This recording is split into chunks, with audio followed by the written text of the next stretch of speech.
ఓం శ్రీ సాయిరామ్. భగవాన్ దివ్య కిరణాలకు హృదయపూర్వక నమో వాకములు. అహం సత్యబోధక చెన్నై దివ్య జ్ఞాన యజ్ఞము. ఈ దివ్య జ్ఞాన యజ్ఞ రసారసలైన మన ప్రియతములు, ఆప్తులు, ఆత్మీయులైన ఎం లక్ష్మీనారాయణ గారికి, వారి ధర్మపత్ని ఎం వరలక్ష్మి గారికి మనందరి తరఫున, సోదర సోదరిమణుల తరఫున హృదయపూర్వకమైనటువంటి ధన్యవాదాలు తెలియజేస్తున్నాం. శ్రీ సత్యసాయి దైనందిన ఆధ్యాత్మిక వేదికలో స్వామి యొక్క దివ్యాశీస్సులతో ధారావాహికంగా నడుస్తున్నటువంటి కార్యక్రమాలకి మనం ఎంతో ప్రోద్బలంతో మనం ముందుకు వెళుతున్నాం స్వామి యొక్క ఆశీస్సులతో. అదేవిధంగా ఈరోజు కార్యక్రమంలో మొట్టమొదటిగా ప్రత్యేక ఆధ్యాత్మిక సత్సంగం మన గురువులు, ఆత్మీయులైన ఎమ్మెల్యే గారు ప్రారంభిస్తారు. ఆ తర్వాత జరిగేటువంటి సత్యం సుందరం 7వ భాగం గ్రంథపట్నంలో మనకు ఈరోజు దేవభక్తుని సీతాదేవి సాయిరాం గుంటూరు, తదనంతరం శ్రీ ఎల్ సూర్యప్రకాశరావు గారు సాయిరాం నూజివీడు, వీరు గ్రంథపట్నం చేస్తారు. మనం ఈ కార్యక్రమాలన్నీ స్వామి యొక్క దివ్యాశీస్సులతో నిండుగా మెండుగా జరగాలని ఆశిస్తూ మనం గురువు గారిని ఆహ్వానిస్తూ ఓం శ్రీ సాయిరాం. అందరికీ Sairam.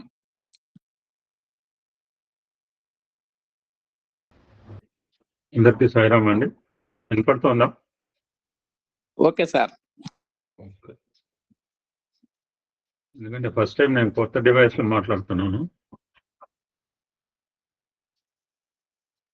Can continue our topic project. 2 పదాలు వాడాడు భగవానుడు. ఈ 2 కూడా మనకు తెలిసినవి.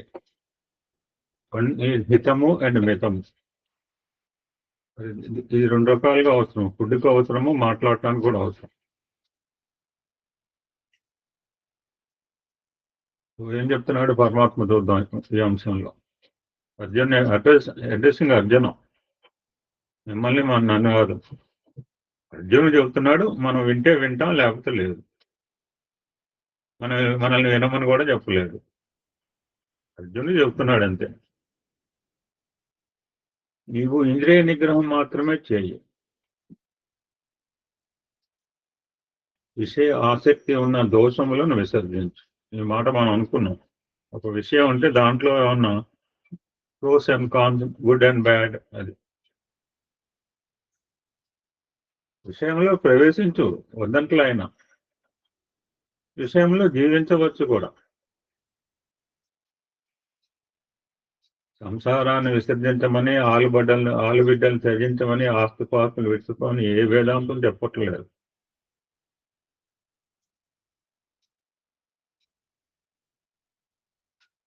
మనకి ఇంద్రియాలు ఇచ్చాడు, బట్ ఏ సమయంలో ఎప్పుడెప్పుడు ఏ విధంగా ఉపయోగించుకోవాలో ఆ విధమైన నీతి నిజాయితీ మార్గంలో ప్రవేశించమని. గీత narrated 2 words on హిత అండ్ మిత. మనకు అధిభాష మధ్యాహ్నం కూడా చెప్తుంటాం అనమాట. 2 ఉంటే ఏది, 2 పదాలు ఉంటే ఏం నో డేంజర్. సో ఇష్టం వచ్చినగా భుజించిన ప్రమాదమే అవుతుంది, తక్కువ తిన్నా నీరసమే. ఎంత కావాలంత. స్వామి చెప్తుంటారు అనమాట. స్వామి ఏం తింటారో మనం కనుక వీడియోలు చూస్తే ఆశ్చర్యపోతాం అంట. అందుకని అతి తిండి మతిహాని, మితి తిండి అతిహాయి అన్నారు. అతిరాగము మతిరోగము, మితరాగం అతిహాయి. కారు బ్రేకులు ఎలాగో వాడుకుంటుంటామో, సొంతంగా డ్రైవర్ కావచ్చు, కార్ డ్రైవర్ కావచ్చు, లేకపోతే సో వీటికి కూడా సెన్సెస్ కూడా మధ్య మధ్య కొంచెం బ్రేక్ వేస్తూ రావాలి అంటున్నారు. సో దట్ యాక్సిడెంట్ జరగవు. So this contest only Krishna పరమాత్మ అర్జునుడు చెప్తున్నాడు, ఓ అర్జున, ఇంద్రియ నిగ్రహం అత్యవసరము. ఇంద్రియ నిగ్రహం అనే వృత్తి ఉంటేనే నీ యొక్క జీవన జ్యోతి వెలుగుతుంది కూడా అన్నాడు. వస్తుంటే సరిపోలేదు, దానికి ప్రమిద కూడా ఉండాలి. ఆ ప్రమిద ఏంటంటే వైరాగ్యం. సో దీపం అంటే ప్రమిద, నూనె, వత్తి ఉంటే దాదాపు దీపం వెలుగున ఒకడు ఉండాలి, ముట్టించేవాడు ఉండాలి. అతనే దైవం. బాగుంది, నీకు వైరాగ్యం ఉంది, నీకు భక్తి ఉంది, నేనేం తప్పు పట్టట్లా. కానీ కాస్త ఇంద్రియ నిగ్రహం కూడా ఉంటుండాలి. దీన్ని వెలిగించేవాడే దైవం అంటున్నాడు. పరమాత్మ ఇక్కడ అర్జున్ని అన్న ఒత్తిని వెలిగించాడు. చాలాసార్లు చెప్పుకున్నా, చాలా సందర్భాలుగా వస్తుంటాయి. పువ్వులు ఉన్నాయి, సూర్యుడు ఉంది, దారం కోటేశ్వరరావు గారు కూడా మాల తయారవుతుందా? లేదు కదా. ఈ మాల కుట్టేవాడు ఒకడు ఉండాలి. ఇంకా చెప్తున్నాడు, బంగారం ఉంది, రత్నాలు కలవు, సొమ్ములు నిర్మాణం అవుతుందా? అంశాలు కావాలి, ఆధారము అదే. ఇంకా చెప్తున్నాడు, విద్య కలదు, బుద్ధి కలదు, నేర్పే విద్యావంతుడు తానగున నేర్పే గురువు ఒకడు ఉండాలి. నేను సాయంత్రం మేము 3-4 పిల్లలతో రామకృష్ణ పరమహంస అది మాట్లాడుకున్నాం.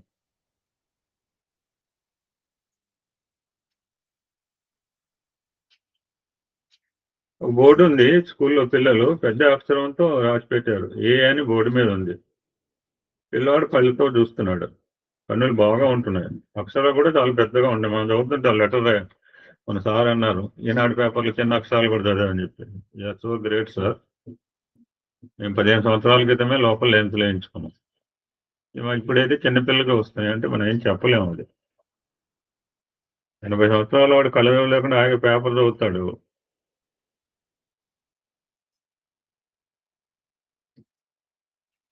సో ఒక ఏని లెటర్ రాశాడు, ఆ ఏని శబ్దం చెప్పాలి అని బోధించే గురువు ఒకడు ఉండాలి కదా. లెటర్ ఉంది, పత్తికాయ లాంటి కళ్ళు ఉన్నాయి. ఈ అక్షరం ఏ, ఈ అక్షరం బి అని చెప్పేవాడు ఒకడు ఉండాలి కదా. అతనే జగద్గురు, అతడే దైవం.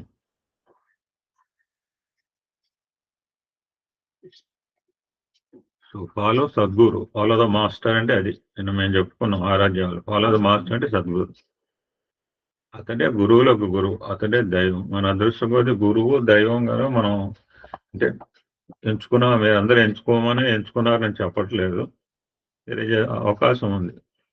గురువు దైవం కూడా రెండు ఒకటే అయ్యే అవకాశం ఉంది.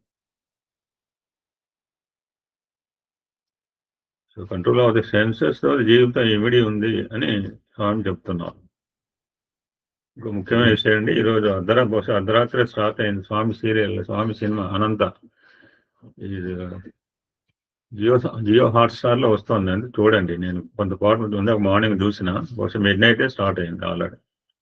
You can see and enjoy everybody. Anantha movie in Jio Hotstar. కర్మ నీకుంటే అప్పుడప్పుడు చూపించు.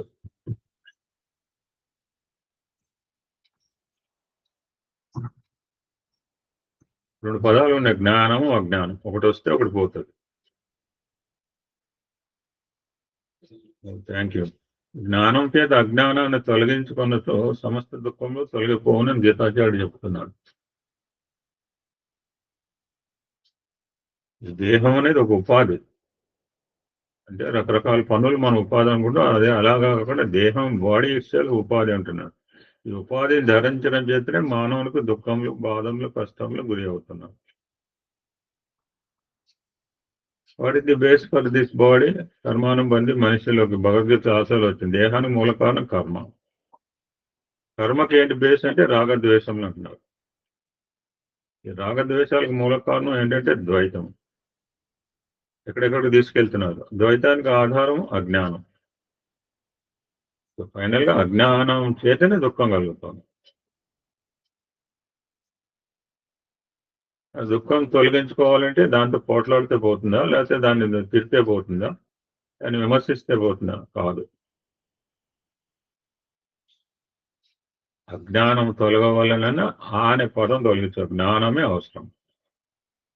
ఫర్ ఎగ్జాంపుల్, దీపం పోవాలంటే మనకంటే ఇట్లా వేసుకుంటాం, పొద్దున్న తెల్లదా ఏమో సూర్యభగవాన్ తెలుసు ఎప్పుడు రావాలో, సూర్యాస్తమో సూర్యోదయం ప్రతిరోజు ఉంటాయి డేట్లు, టైం ఉంటుంది. చీకటి పోవాలన్నా దీపం ఎంత అవసరమో, అజ్ఞానం పోవాలన్నా జ్ఞానం అంత అవసరం.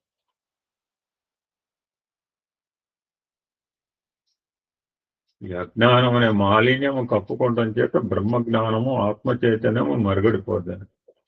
ఒక మిర్రర్ మీద కనుక దుమ్ము ఉంటే మన ఫేస్ సరిగా కనపడదు. అలా ఎలా ఉంటుందంటే నివురు కప్పుని నిప్పుకోలే, అజ్ఞాన మాలిన్యం చే కప్పబడి చేత మన ఎందున జ్ఞానం కానీ చైతన్యం కానీ ప్రత్యక్షంగా దర్శించలేకపోతున్నాం. ఫర్ ఎగ్జాంపుల్ ఇప్పుడు నా గురించే చెప్పుకున్నాం, నాకు కనపడలేదు అసలు. అలాగే చాలా కాలం చేసిన ఫస్ట్ టైం అయితే చాలా ముదిరిపోయింది. లెఫ్ట్ సైడ్ అయితే డ్రైవింగ్ చేస్తుంటే ఏం కనపడే కాదు. లెఫ్ట్ సైడ్ కూడా రైట్ అయితే చూడాల్సి వచ్చింది. I delight for left I, but right time చేయించుకున్నాను. కంటి యందు దృష్టి ఉంది, కానీ పొరలు కప్పుకుంటే చేత పదార్థం చూడలేకపోతున్నాం. పైన కప్పబడిన పొరను తీసివేసిన తర్వాత, శస్త్రచికిత్స జరిగిన తర్వాత యథాస్థితికి దృష్టిని అందుకోగలం. జస్ట్ లైక్ దట్, అజ్ఞానము తొలగిన తర్వాత మేఘములు ఇచ్చిన సూర్యుడు ఏ విధంగా ప్రకాశం మాకు 2-3 రోజులు డిమ్గా ఉంది. Today we had sunshine. కొంచెం వెళ్ళిపోయింది సైక్లోన్ శ్రీలంక వైపు. 2-3 రోజులు డిమ్గానే ఉంది, బ్రైట్నెస్ కూడా లేదు. Today we had clear. Almost today we have 30 degrees.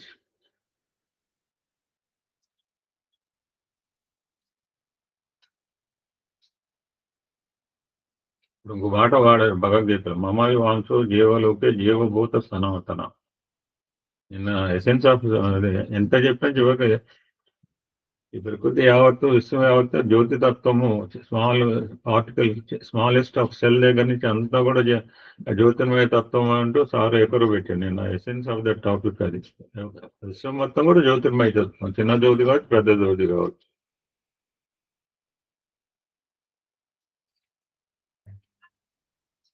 So మమయవాంశో జీవలోకి జీవభూత సనాతన అని చెప్పడం చేత, దైవాంశ అనేది ఉండటం చేత మానవుడు ఏ విధమైన మరుగును పెట్టుటకు వెళ్ళదు. మనం చేసిన పని 18 రకాలు ఉంటారని సార్ చెప్తుంది చాలాసార్లు. ఇంకో మాట, మానవత్వమే దైవత్వం అంటూ ఎట్టి సందేహము సంశయము లేదు. బట్ ఎలా అవుతుంది మానవత్వం దైవత్వం ఏ రీతిగా కాగలదు?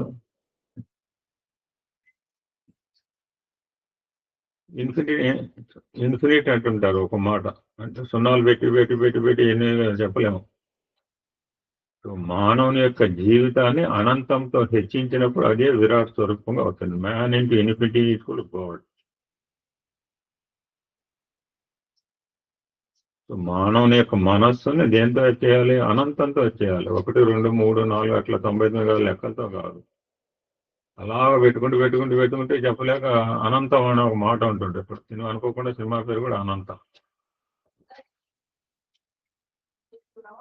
సో మనస్సుని అనంతంతో హెచ్చించినప్పుడు హిరణ్య గర్భుని యొక్క స్వరూపం ధరిస్తుంది. మనం అనుకుంటాం నాలో ఉన్న ఆత్మ దైవాత్మ వేరుగానే అనుకుంటుంటాం మనం. Both are same. So Anantha తత్వంలో దీన్ని చేర్చుకున్నప్పుడు, తలంచినప్పుడు మన వ్యక్తిత్వం దైవత్వంగా మాత్రం ఎట్టి డౌట్ లేదు.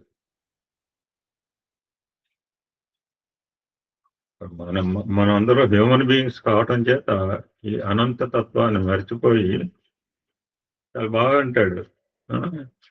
పక్కన అనమాట జగపతి బాబు పక్క సీటు విమానంలో. ఓ సార్ నమస్తే సార్, మీరు పెద్ద బిజినెస్ మ్యాన్ సార్, ఏముంది అంతా. ఇతనేమో స్పిరిచువల్ గా, సార్ మీరు కంపెనీ స్టాప్ చేసింది ఎవరు సార్? నేనే అంటాడు. పెట్టుబడి పెట్టింది సార్ ఎవరు అంటారు. పైకి తీస్తుంది ఎవరు? ఎన్ని చేసి మళ్ళీ దేవుడు అంటారంట సార్ మీరు. బాగుంటుంది ఫస్ట్ ఎపిసోడ్ అనంతాల, చూసిన వాళ్ళకి అర్థమవుతుంది. ఆరాధ్య చూడు జియో హాట్‌స్టార్లో. అసలు విమానం దగ్గరకు వస్తాడు. సార్ విమానం ఇప్పుడు 8,000 ఫ్లైట్లో విమానం కనుక్కుంది రైట్ బ్రదర్స్ సార్. విమానం నడిపేది పైలట్ చేతిలో ఉంది సార్. దైవం ఏం చేశాడు సార్? ఒక్కసారి విమానంలో కుదుపులు మొదలుపెట్టాక అటు ఇటు జప్పులు ఇచ్చాడు. ఇతను జగపతి బాబు అందరు కూడా పర్యటనలో ఉంటే ఇప్పుడు ఇతను హాయిగా నింపాటిగానే ఉంటాడు. జేబులో స్వామి ఫోటో తీసి నమస్కారం చేసుకుంటాడు. సమస్త లోకాసుకున్న కాసేపు సెటిల్ అయ్యేటప్పటికి ఇప్పుడు అంటాడు, చూసారా సార్ ఆ పైలట్ చేయబట్టి విమానం సెటరేట్ అయింది అనేక మళ్ళా జరుపుకుని మొదలు పెడతాయి. అప్పుడు భగవంతుడు సాయిరాం అంటుంటారు. First episode in that movie. So మనం మనిషి అయ్యేటప్పటికీ ఈ అనంత తత్వాన్ని మర్చిపోయి వ్యక్తిత్వం ఇండివిజువాలిటీ లక్ష్యంలో ఉంచుకుంటాం. Enjoying the humanity. ఎలాగా అనంత తత్వం అంటే భగవతత్వం. అనంత తత్వం పొందాలంటే ఏం చేయాలి? ఇక్కడ ఒక మార్గం చెప్పాడు. మనిషి తనలో ఉన్న దివ్యత్వాన్ని విచారించాలి. Enquiry divinity that decides in our self. మనలో ఉన్న దివ్యత్వాన్ని ఇక్కడ ఎంక్వైరీ ఎవ్రీబడి. ఫర్ ఎగ్జాంపుల్ ఒక ఇల్లు ఉన్నాడు. నిన్న కూడా ఒక హౌస్ ఎగ్జాంపుల్ పెట్టాను రాత్రి నేను ఇంగ్లీష్లో. ఆల్మోస్ట్ రిలవెంట్ గా ఉంటే మన సత్సంగాన్ని.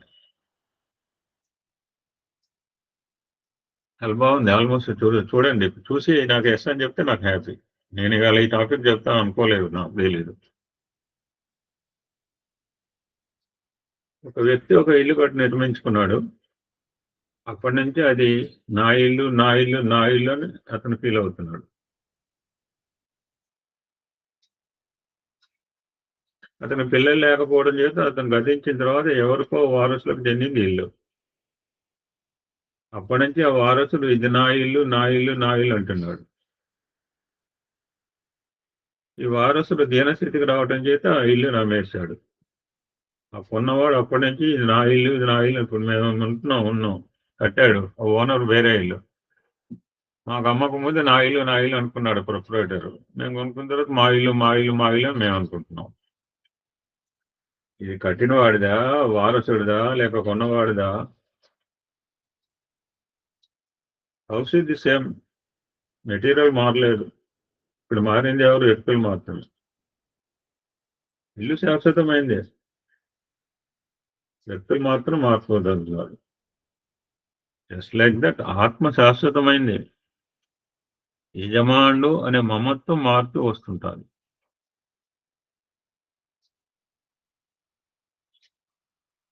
ఈ మమత్వం అనే మనస్తత్వానికి ఫీలింగ్ అయితే, సైకలాజికల్ ఫీలింగ్ అయితే మేము దీనికి ఏమైనా మెడిసిన్ ఉందా అని స్వామి క్వశ్చన్ వేశారు. దానికి ఆన్సర్ కూడా స్వామి చెప్తున్నారు. Yes, the medicine for that is మనస్య కారణం. మనయే మనుష్యానం కారణం. ఎన్ని వందల సార్లు వేల సార్లు చెప్పుకుంటూ ఉంటాము బహుశా ఈ 2000 రోజుల్లో. మనం చెప్పం కాదు అని ఇచ్చే నేకెడ్ ఫ్యాక్ట్.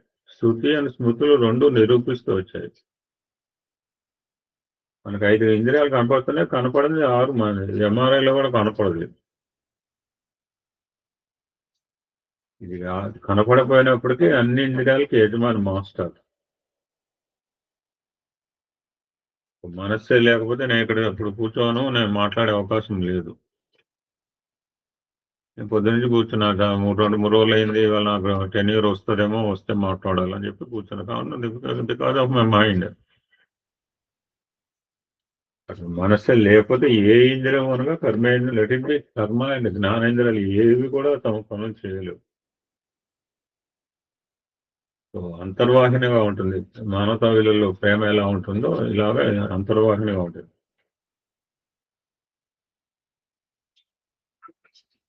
స్వామి చెప్తున్నప్పుడు, స్వామి ప్రశాంతి నిలయంలో సత్సంగం ఇది. అక్కడ అందరిని చూసి చెప్తున్నారు, మీరు ఇక్కడే ఉన్నారు, మీ కళ్ళు ఇక్కడే ఉన్నాయి, మీ చెవులు కూడా ఇక్కడే ఉన్నాయి, అని మీ మనసు మాత్రం మీ గ్రామానికి వెళ్ళి ఆ గ్రామం యొక్క సమాచారం చింతిస్తూ ఉన్నప్పుడు మీ చెవులు ఇక్కడ ఉండినను స్వామి ఏం చెప్పారో మీరు వినలేదు. అది నేను ఒక స్టోరీ చెప్పి జాగ్రత్తగా వినండి, అని క్వశ్చన్ ఆన్సర్లు వేస్తాను కూడా చెప్పాను.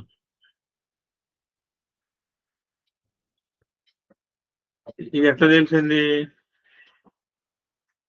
నేను సరిగా వినకుండా ఇప్పుడు టీవీలో ఏదో వస్తుంది అన్నప్పుడు నేను పోతే ఏం చెప్పారని అడగాల్సి వస్తుంది అక్కడ కూర్చున్న వాళ్ళని. ఇప్పుడు ప్రశాంతి నీళ్ళలో కూర్చొని ఒక పక్కన అడుగుతున్నాడండి, అరే నేను సరిగా వెళ్ళలేదండి, ఇప్పుడు స్వామి ఏం చెప్పారు? పక్కన కనుక మనం క్వశ్చన్ చేస్తే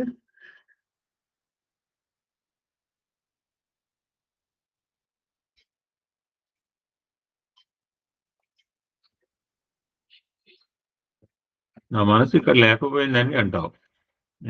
ఏదో ఆలోచిస్తున్నానండి, స్వామి ఏం చెప్పారు ఇప్పుడు? Quite natural for everybody. ఇప్పుడు చెవులేవో చెవులు శుభ్రంగా ఉన్నాయి చాటల్లాగా. ఉండి కూడా వినలేకపోవడం కారణం ఏంటి? మనసు ఇక్కడ లేదు. నేను మనసు పెట్టి మాట్లాడుతున్నా, నా కళ్ళు ఉంటే సరిపోయిందా? ఆ అక్షరాలు ఏదో నాకు కనపడాలి, మనసు చెప్పాలి, మనసు చూడాలి, దెన్ ఐ విల్ స్పీక్. అదే మాట చెప్తున్నా. నీ మనసు ఇక్కడ ఉండి, నీ మనసు ఇక్కడ లేకుండానప్పుడు, నీ కన్నులు ఉండినప్పటికీ పక్కన ఎవరు కూర్చున్నారో నీకు కనిపించదు. సో మైండ్ ఈజ్ మాస్టర్ అంటానికి దిస్ ఈజ్ అంతరార్థం ఇది. మనసు కనుక మైండ్ కనుక మనసు స్టాటిక్స్ అయిపోతే ఇంద్రియాలు ఏవి పనిచేయలేదు. ఇవన్నీ ఇంద్రియాలు కూడా మనసు స్వాధీనం. అంటే ఇప్పుడు కూర చేసాము, ఉప్పు ఎట్లా ఉప్పు తెల్లి ఎట్లా తెలిసింది? నాలుగుకి మనసు చెప్తుంది. కారం ఎక్కువైంది ఎట్లా తెలుస్తుంది? ఎవరు చెప్పారు? నాలుగుకి ఏం తెలియదు పాపం, మైండ్ చెప్తుంది. ఇంతమంది ఎప్పుడైనా ఈ టాపిక్ చెప్పామో లేదా ఎవరైనా చెప్పారు నాకు తెలియదు, కానీ ఇక్కడ మైండ్ గురించి చెప్పినప్పుడు మైండ్ హ్యాస్ టూ షేప్స్. ఇది చెప్పి I will try to conclude. నెమ్మదిగా మాట్లాడండి. నెక్స్ట్ మాట్లాడేవాళ్ళు కొత్త నాకు తెలియదు కూడా, నేను ఫస్ట్ టైం వింటున్నాను. గట్టిగా మాట్లాడండి.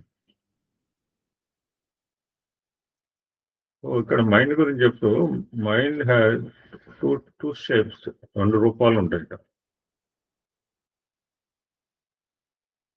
ఒకటి క్లీన్ మనస్సు, రెండోది ఒకటి మలిన మనస్సు, రెండోది శుద్ధ మనస్సు. దాన్ని కూడా క్లారిఫికేషన్ ఇస్తున్నాను. మన మనస్సు కనుక, మనస్సు ఇంద్రియాలకి అంటే ఈ యొక్క జ్ఞానేంద్రియాలు కనుక లోబడి ఉన్నప్పుడు అది మలిన మనస్సు అంటున్నారు. అదే బుద్ధికి ఆధీనమైన శుద్ధ మనస్సు అవుతుంటారు.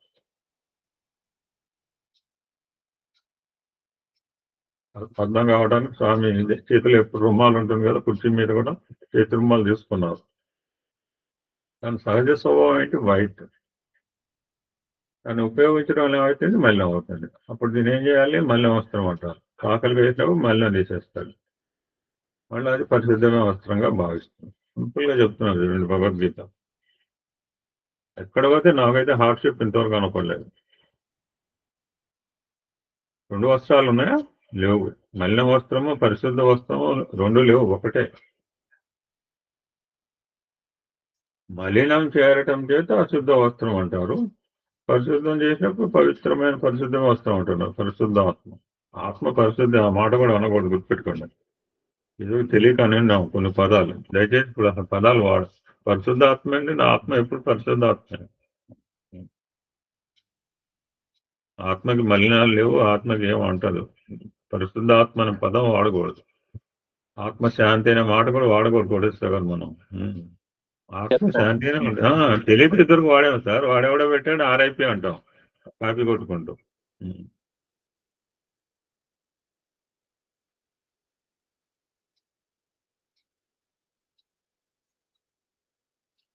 ఇక్కడ సో ఇంద్రియం లెక్క అసోసియేషన్ చేయటం వల్ల మనసు అనేది అశుద్ధ మనస్సుగా రూపొందుతుంది. చాకలి ఆ వస్త్రాన్ని పరిశుద్ధంగా, చాకలి దీన్ని పరిశుద్ధం చేసుకొచ్చాడు, తెల్లగా చేసుకుని వచ్చాడు అంటాం. చాకలి దీన్ని తెలుగు చేయలేదు, దీన్ని మల్యాన్ని పోగొట్టాడు. అది తేడా చూడండి. రామాకెళ్ళి రావణ తెలుగే Rama. Activation passage both are same meaning, but చెప్పడంలో తేడా ఉంది. చాకలి బాగు చేశాడు, చాకలి దీన్ని క్లీన్ చేశాడు కాదు. చాకలి దానికి ఉన్న మల్యాన్ని తీసేయటం వల్ల తొల తెల్లబడింది. Both are same but way of expression different. కాదు, వైట్ ఇట్ సెల్ఫ్ ఇది నేచర్. దాన్ని ఇప్పుడు ఎదురుగా కవర్, తెల్ల కవర్ ఉందండి, దాని మీద ఏమైనా రాస్తే నల్లబడుతుంది. తెల్లగా ఉంది ఎదురుగా కవర్.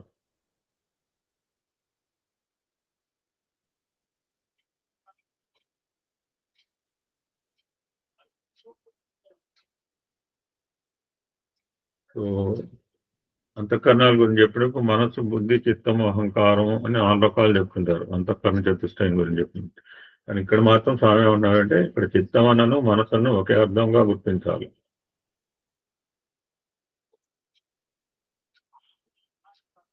ఇంద్రియాలతో అటాచ్మెంట్ లేనిది మాలిన్యములు చేర్చుకోండి చిత్తం. అది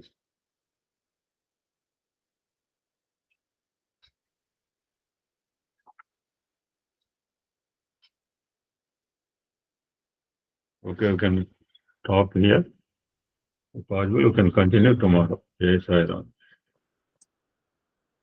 శ్రీమతి దేవభక్తుని సీతాదేవి గారు, సాయిరామ్ గుంటూరు. ప్రారంభించండి అమ్మా. సాయిరామ్.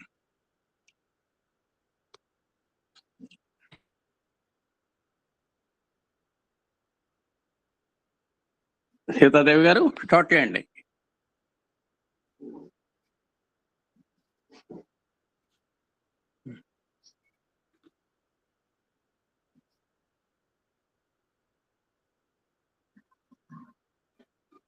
సో నెక్స్ట్ క్యాండిడేట్ చెప్పమండి, తర్వాత మీరు చెప్పచ్చు.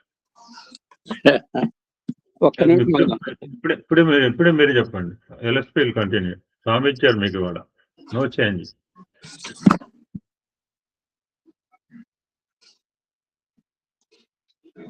మనసులో కోరికది. దేవభక్తులు సీతాదేవి గారు స్టార్ట్ చేయండి అమ్మా.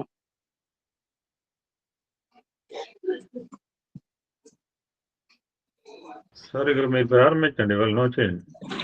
Okay sir, okay. Sairam. Om Shri Sairam.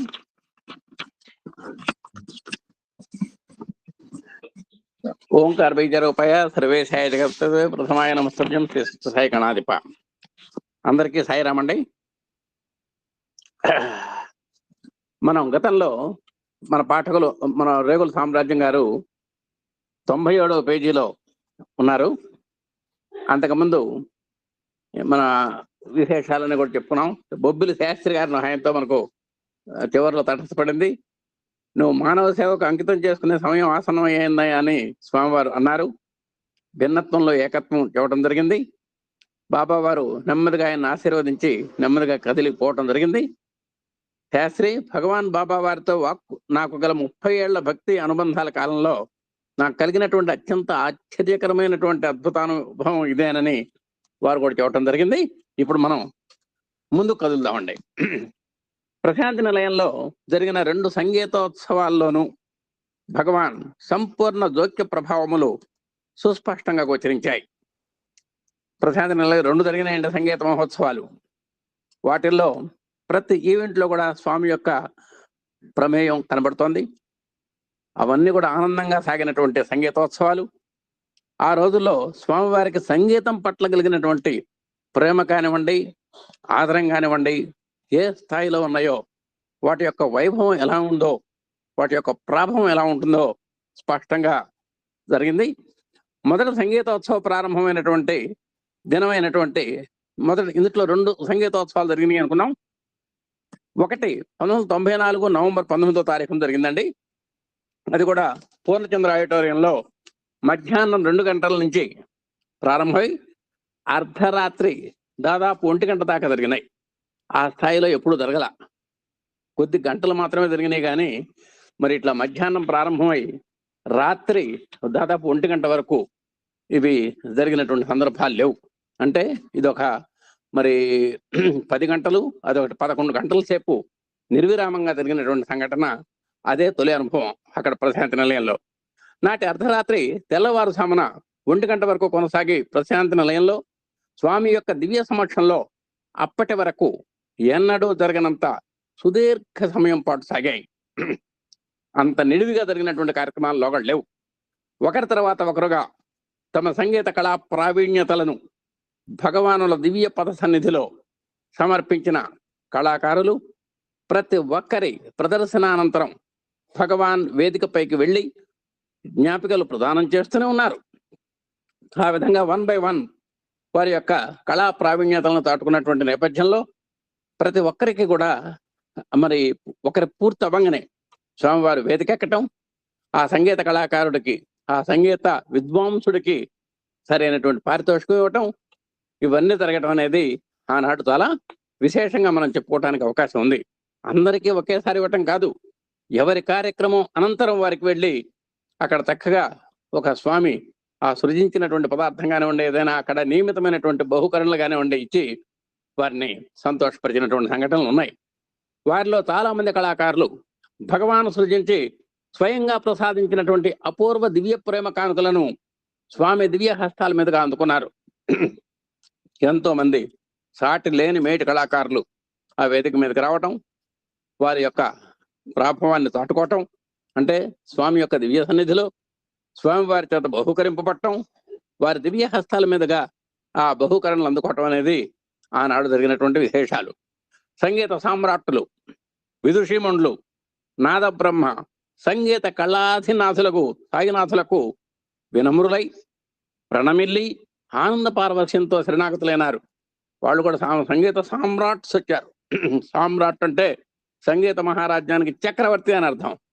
విదుషీమణులు ఎంతో సంగీత స్త్రీమూర్తులైనటువంటి విద్వాంసులు, వాళ్ళంతా కూడా ఎంతోమంది నాదబ్రహ్మలు, సంగీత కళాధినేతలు వచ్చి చక్కగా పాడి గానామృతాన్ని అందించి మన అలాంటి సుమధురమైనటువంటి వాతావరణంలో అవన్నీ కూడా ఆనాడు భక్తులు చూడటం జరిగింది.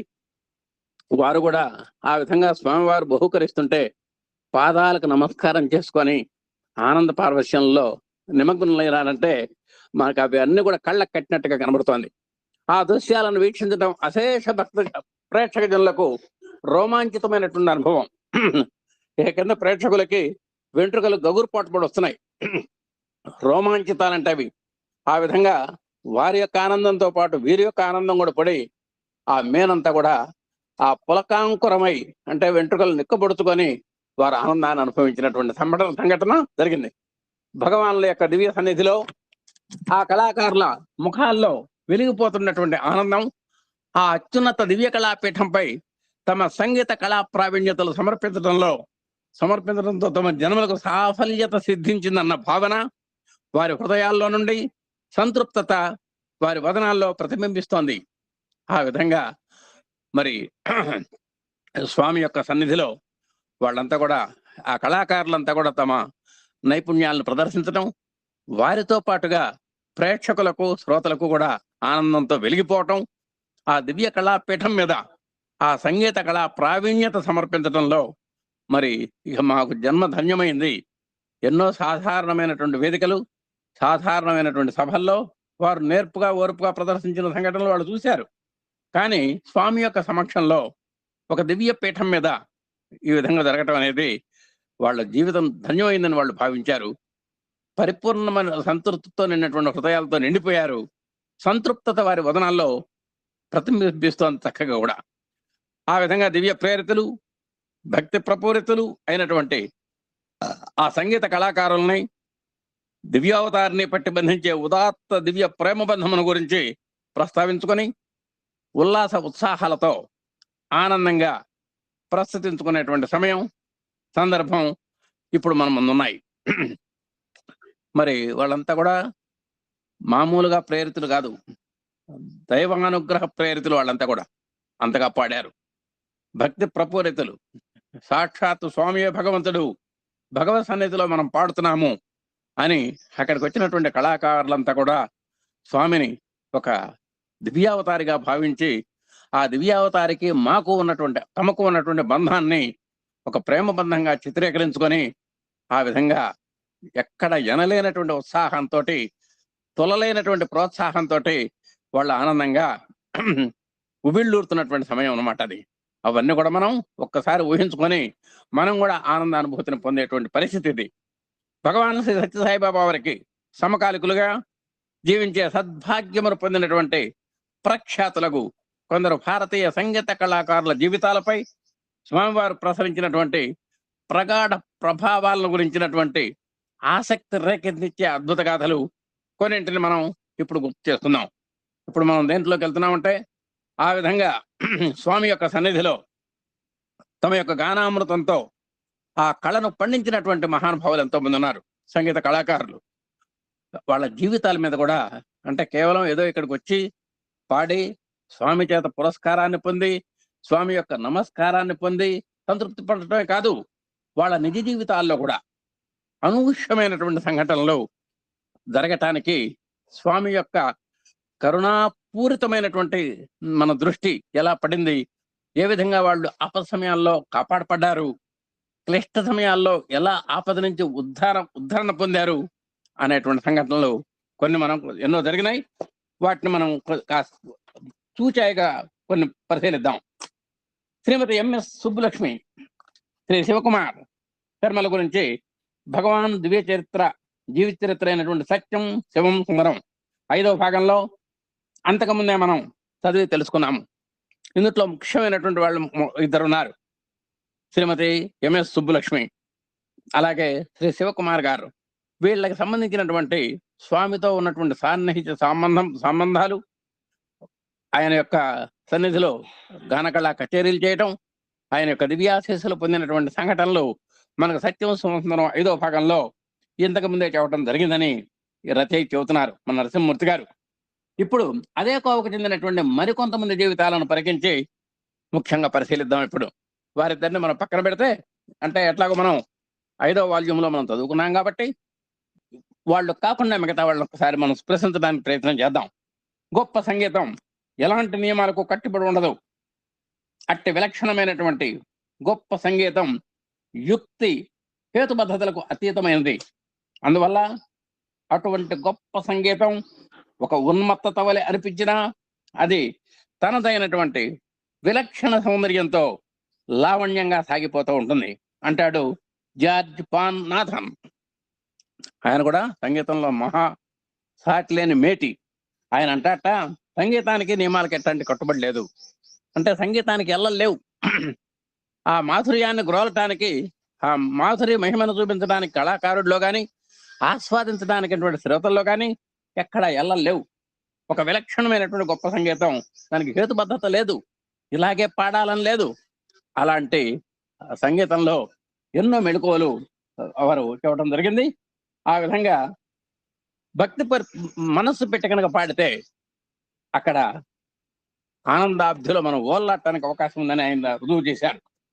అలాగే పండిట్ భీమ్సేన్ జోషి గారు సంగీత కచేరీ చేస్తున్నప్పుడు చూస్తే సరిగ్గా అలాంటి గొప్ప సంగీతపు ఛాయలే మన మనస్సుల్లో కదలాడి మనల్ని మైమర్పిస్తాయి.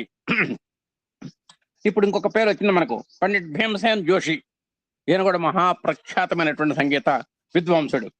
ఇక ఆయన యొక్క ఛాయలు చూస్తే నిజంగా మనసులంతా కూడా ఓల్లాడి ఉంటాయి, మనల్ని కూడా మైమరపిస్తాయి.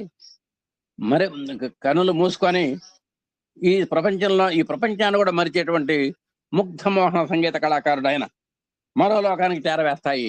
నిజంగా ఆయన పాటలు వింటుంటే ఇహలోకంలో నుంచి పరలోకానికి వెళుతున్నామేమో, స్వర్గానికి మాయించి ఒక పల్లకీలో ఉయ్యాలూగుతూ వెళ్ళిపోతున్నానేమో అనేటువంటి అనుభూతి కలుగుతుంది. ఆయన యొక్క విశేషం ఏంటంటే, 12 ఏళ్ల పిల్లవాడుగా ఉన్నప్పుడే భీమ్సేన్ జోషికి సంగీతం పట్ల విపరీతమైనటువంటి ప్రేమ పిచ్చి ఏర్పడటంతో తనకు సంగీతం నేర్పి తన సంగీత తృష్ణను తీర్చగలిగినటువంటి సరైన గురువును అన్వేషిస్తూ ఆయన ఇల్లు వదిలి పారిపోయాడు. నిజంగా కొంతమంది కారణ జన్ములండి వీళ్ళంతా కూడా. 14 సంవత్సరాలకే అవతార పురుషుడుగా ప్రకటించుకొని మన స్వామి బయటకు వచ్చారు. భజనతో మొదలు పెట్టారు, ఎన్నో లీలలు చేయటం మొదలు పెట్టారు. అంతా కూడా నిజంగా 14 ఏళ్ల వయసులో కౌమారం అంటాం దాన్ని. ఏమి తెలియదు, తాడు బొంగరం తెలియనటువంటి వయస్సు అది. అలాంటి 12 ఏళ్ల వయసులో ఈ భీమసేన్ జోషి సంగీతం అంటే చెవి కోసుకునేవాడు. మహా పిచ్చ. కొంతమంది క్రికెట్ మీద ఎట్లా ఉంటుందో పిచ్చ, ఈయనకి సంగీతం అంటే అంత పిచ్చ. ఆ విధంగా ఏర్పడటంతో నాకే విధైనా సరే గొప్ప సంగీతాన్ని నేర్పగలిగినటువంటి వాడు, నా యొక్క సంగీత తృష్ణను అంటే నాలో ఉన్నటువంటి సంగీతం అనేటువంటి దాహాన్ని తీర్చగలిగినటువంటి మేధావి ఎవరు దొరుకుతారని ఆయన అన్వేషణ మొదలుపెట్టాడు. అసలు ఇంటి నుంచి పారిపోయాడు. మనం ఎలా బతకాలి, మన కూడేమిటి, నీళ్ళేమిటి, గుడ్డేమిటి, అసలు ఎక్కడ తలదాచుకోవాలి అనేది కూడా ఆ సంగీతం యొక్క ప్రేమలోను సంగీతం యొక్క పిచ్చిలోను మర్చిపోయినాడు. సవాయి గంధర్వ గారి రూపంలో తన ఆరాధ్య గురువును కనుగొన్నాడు ఆయన. ఆ విధంగా వెళ్తుంటే వివేకానందుడికి రామకృష్ణ గారు దొరికినట్టుగా ఈయనకు కూడా చక్కగా ఒక గురువు గారు దొరికారండి. ఆ గురువుగా పేరు సవాయి గంధర్వ. ఆయన శిష్యవర్గంలో చేరాడు. అంటే ఆయన్ని పట్టుకున్నాడు. హిందుస్థానీ శాస్త్రీయ సంగీతంలో కిరాణా ఘరానా సాంప్రదాయ శైలికి పర్యాయనామంగా గుర్తింపు కీర్తి పొందినటువంటి అబ్దుల్ కరీం ఖాన్ గారికి సవాయి గంధర్వ అత్యంత ప్రియమైన ప్రథమ శిష్యులు. ఈయనకి సవాయి చూడండి, సవాయి గంధర్వ గురువు దొరికాడని ఒక పక్క మన జోషి గారు సంతోషిస్తుంటే, ఆ గంధర్వ ఆ సవాయి గంధర్వ గారి యొక్క గురువు గారు కూడా మనకి ఇక్కడ తటస్థపడుతున్నారు. ఆయన పేరు అబ్దుల్ కరీం ఖాన్. ఈయన సవాయి గంధర్వ అంటే మన భీమ్సేన్ జోషి గురువుగా సవాయి గంధర్వని ఎన్నుకుంటే, ఆ సవాయి గంధర్వ గారికి చదువు చెప్పినటువంటి గురువు గారి పేరు ఏంటంటే అబ్దుల్ కరీం ఖాన్. ఆయనకి మంచి ప్రశిష్యులండి మన భీమ్సేన్ జోషి గురువు గారు అయినటువంటి సవాయి గంధర్వ. 2 దశాబ్దాల కాలంలో భీమ్సేన్ జోషి గారు తన గురు పరంపర యొక్క కిరాణా ఘరానా సాంప్రదాయ సంగీతంలో ఎంతో ఉన్నత స్థాయికి ఎదిగి తనదైనటువంటి విలక్షణ శైలిలో ఆ ఘరానాలో నూతన పంతులు ఏర్పరచి ఇతరులకు నూతన పథ నిర్దేశకులుగారు. చూడండి, ఆ భీమ్సేన్ జోషి సహాయ గంధర్వ అనేటువంటి గురువు గారిని ఎన్నుకున్నారు. ఆయన గురువు గారు కూడా మహామేటి అని చెప్పుకున్నాం. అలాంటి సహాయ గంధర్వ అనేటువంటి గురువు గారి దగ్గర శిష్యర్కం చేసి ఆ కిరాణా ఘరానా అనేటువంటి కొత్త పుంత, అంటే ఒక సంగీతంలో ఒక నూతన మార్గం అన్నమాట అది. అలాంటి మార్గాన్ని ఎన్నుకొని దాంట్లో బ్రహ్మాండమైనటువంటి ఒక విలక్షణ ఒక ప్రత్యేకతని సంతరింపజేసుకున్నాడు ఈయన. అబ్దుల్ కరీం ఖాన్ గారి కుమార్తె ప్రఖ్యాత గాయనీమణి పద్మ విభూషణ్ హీరాబాయి బరోడేకర్ గారు 1975లో పూనాలోని ఆమె గృహంలో భీమ్సేన్ జోషి గారిని భగవాన్ శ్రీ సత్యసాయిబాబా వారికి పరిచయం చేస్తూ ఆయన గురించి స్వామికి చెప్పినటువంటి వాస్తవాలు కూడా అవే. ఆ విధంగా మన భీమ్సేన్ జోషి కిరాణా ఘరానా అనేటువంటి సంగీత వాణిలో అద్భుతమైనటువంటి సాధన చేశాడండి. తిరుగులేనటువంటి సాధన. ఏ సందర్భంలో అయినా సరే కళ్ళు మూసుకొని పాడగలిగినటువంటి అంత ప్రావీణ్యాన్ని సంపాదించాడు ఆయన. ఈ నేపథ్యంలో ఈయన గురువు గారి యొక్క గురువు గారు చెప్పేది చెప్పుకున్నాం ఇందాక, అబ్దుల్ కరీం ఖాన్ గారని సహాయ గంధర్వయ్య గారి యొక్క గురువు గారు. ఆ గురువు గారికి ఒక కుమార్తె ఉందండి. ఆమె కూడా మంచి గాయనీమణి, పద్మవిభూషణ్ బిరుదాంకితురాలు. ఆమె పేరు హీరాబాయి బరోడేకర్. వీళ్ళు ఒకసారి పూనాలో వెళ్ళారండి. బాబా గారు కూడా అదే సమయంలో పూనాలో ఉన్నారు. అది 1975 సంవత్సరం. భగవాన్ శ్రీ సత్యసాయిబాబా వారికి అప్పుడు పరిచయం చేసింది ఈ అమ్మాయి. ఏమండి, ఈయన మాకు తెలిసిన ఆయనే, ఇదిగో భీమ్సేన్ జోషి గారు అద్భుతంగా పాడతారు అని స్వామివారికి పరిచయం చేయడం జరిగింది. పూనాలో ఒక సన్నిహితమైనటువంటి ఒక శిష్యుడి యొక్క ఇంట్లో ఇదంతా కూడా జరిగింది. భగవాన్ బాబా వారు అనుగ్రహపూర్వకంగా హీరాబాయి గారి గృహానికి వేయించేసినటువంటి సందర్భంలో స్వామివారు హీరాబాయిని సంగీతం పాడి వినిపించమని కోరినప్పుడు ఆమె భీమ్సేన్ జోషి గారిని స్వామివారికి పరిచయం చేస్తూ, స్వామి భవిష్యత్తులో మా కిరాణా ఘరానా సాంప్రదాయ సంగీతాన్ని వెలుగుబాటులో ముందుకు తీసుకుపోగలిగినటువంటి కాగడాధారిగా పెద్దల యొక్క ఆశీస్సులను ధన్యతను పొందినటువంటి వాడు ఇతడు. తన సంగీతమును తన దివ్య చరణ కమలముల చెంత సమర్పించుకునేందుకు దయతో తమరు అతనికి ఒక అవకాశం అనుగ్రహించండి స్వామి అని ప్రార్థించారు. ఆ విధంగా ఆ సందర్భంలో ఆ ఇంట్లో జరిగినటువంటి ఒక చిన్న మీట్లో ఆ హీరాబాయి గారు మన భీమ్సేన్ జోషి గారిని స్వామివారికి పరిచయం చేశారు. అసలు మొట్టమొదటి హీరాబాయి గారు ఒక పాట పాడమన్నారు. ఏమండి, నేను పాడటం కాదు, ఇదిగో కొత్త గాయకుడిని మీకు పరిచయం చేస్తున్నాం, భీమ్సేన్ జోషి గారినా, ఈయన కిరాణా ఘరానా అనేటువంటి సాంప్రదాయ సంగీతంలో సాటిలేని మేటి అని, ఈయన భవిష్యత్తులో కాగడాధారి అంటే సంగీతంలో నేను బ్రహ్మాండంగా పాడగలను అనేటువంటి ఒక సంకేతానికి గుర్తుగా ఆ సంగీతాన్ని జగద్వ్యాప్తం చేయటంలో ఒక కాగడాధారిగా ఈయన వెనకెక్కుతాడు అని దయచేసి ఈ భీమ్సేన్ జోషి గారికి కూడా మీరు చక్కటి అవకాశాలు ఇవ్వాలి స్వామి అని ఆమె హృదయపూర్వకంగా స్వామివారి యొక్క పాదాలకు నమస్కరించి వేడుకుంది. స్వామివారి యొక్క అనుజ్ఞతో భీమ్సేన్ జోషి గారు మరాఠీ భాషలో భక్తి కీర్తనలైనటువంటి అభంగాలు రెండింటిని ఆలపించారు. సరేనమ్మా, అలా ఓకే అన్నారు. అప్పుడు భీమసేన్ జోషి గారిని ఒక 2 కీర్తనలు పాడమన్నారండి. అవి కూడా అభంగాలు. అదొక సంగీతంలో అదొక బాణిగు, అదొక ఛందస్సుతో కూడినటువంటి పాటలు అవి. ఆయన గానమాధురికి ఆనందించినటువంటి భగవాన్ జోషి గారిని కన్నడ వాగ్గేయకారుడైనటువంటి పురందర్దాస్ కీర్తనలో ఒకానొక ప్రత్యేక భజన గీతాన్ని పాడమని కోడారు. సరే, మరాఠీలో 2 పాటలు పాడారు.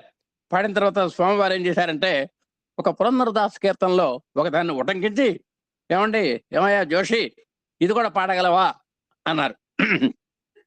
ఆయన తటపటాయిస్తున్నాడు. అసలుకే స్వామివారు భగవదవతారి, దివ్యావతారి, వారంతా కూడా ఎంతో నమ్రతగా మిగతా వాళ్ళంతా కూడా ఆయన సేవ చేస్తున్నారు. ఈయన చూడటం కొత్త, కాస్త జంకుపడ్డాడండి. అంటే పాడటానికి జంకుతున్నటువంటి సమయంలో భగవాన్ బాబా వారే స్వయంగా ఆ గీతాన్ని తన శ్రావ్యమైన కంఠంతో ఇంపుగా గానం చేశారు. స్వామివారి ఆనాటి ఆ మధుర గానమును, ఇంపైనటువంటి కంఠస్వరమును తర్వాత కాలంలో గుర్తు చేసుకుంటూ మహాగాయకులు జోషి గారు స్వామివారి దివ్య కంఠస్వరం ఏవో తెలియని ఊర్ధ్వలోకాల్లో నన్ను విహరింపజేసింది, నా అస్తిత్వాన్ని నేను మర్చిపోయినాను అన్నారు. ఆ విధంగా స్వామి పాడినటువంటి ఒక పురందరదాస్ కీర్తన యొక్క గానాన్ని విన్నారని జోషి గారు. అంటే ఆయన పాడకపోయేసరికి నేనే పాడతానని స్వామివారు పాడారు. ఆ పాడినటువంటి సంఘటన మళ్ళా ఆ భీమసేన్ జోషి గారు జీవితంలో మళ్ళా మర్చిపోలేదు.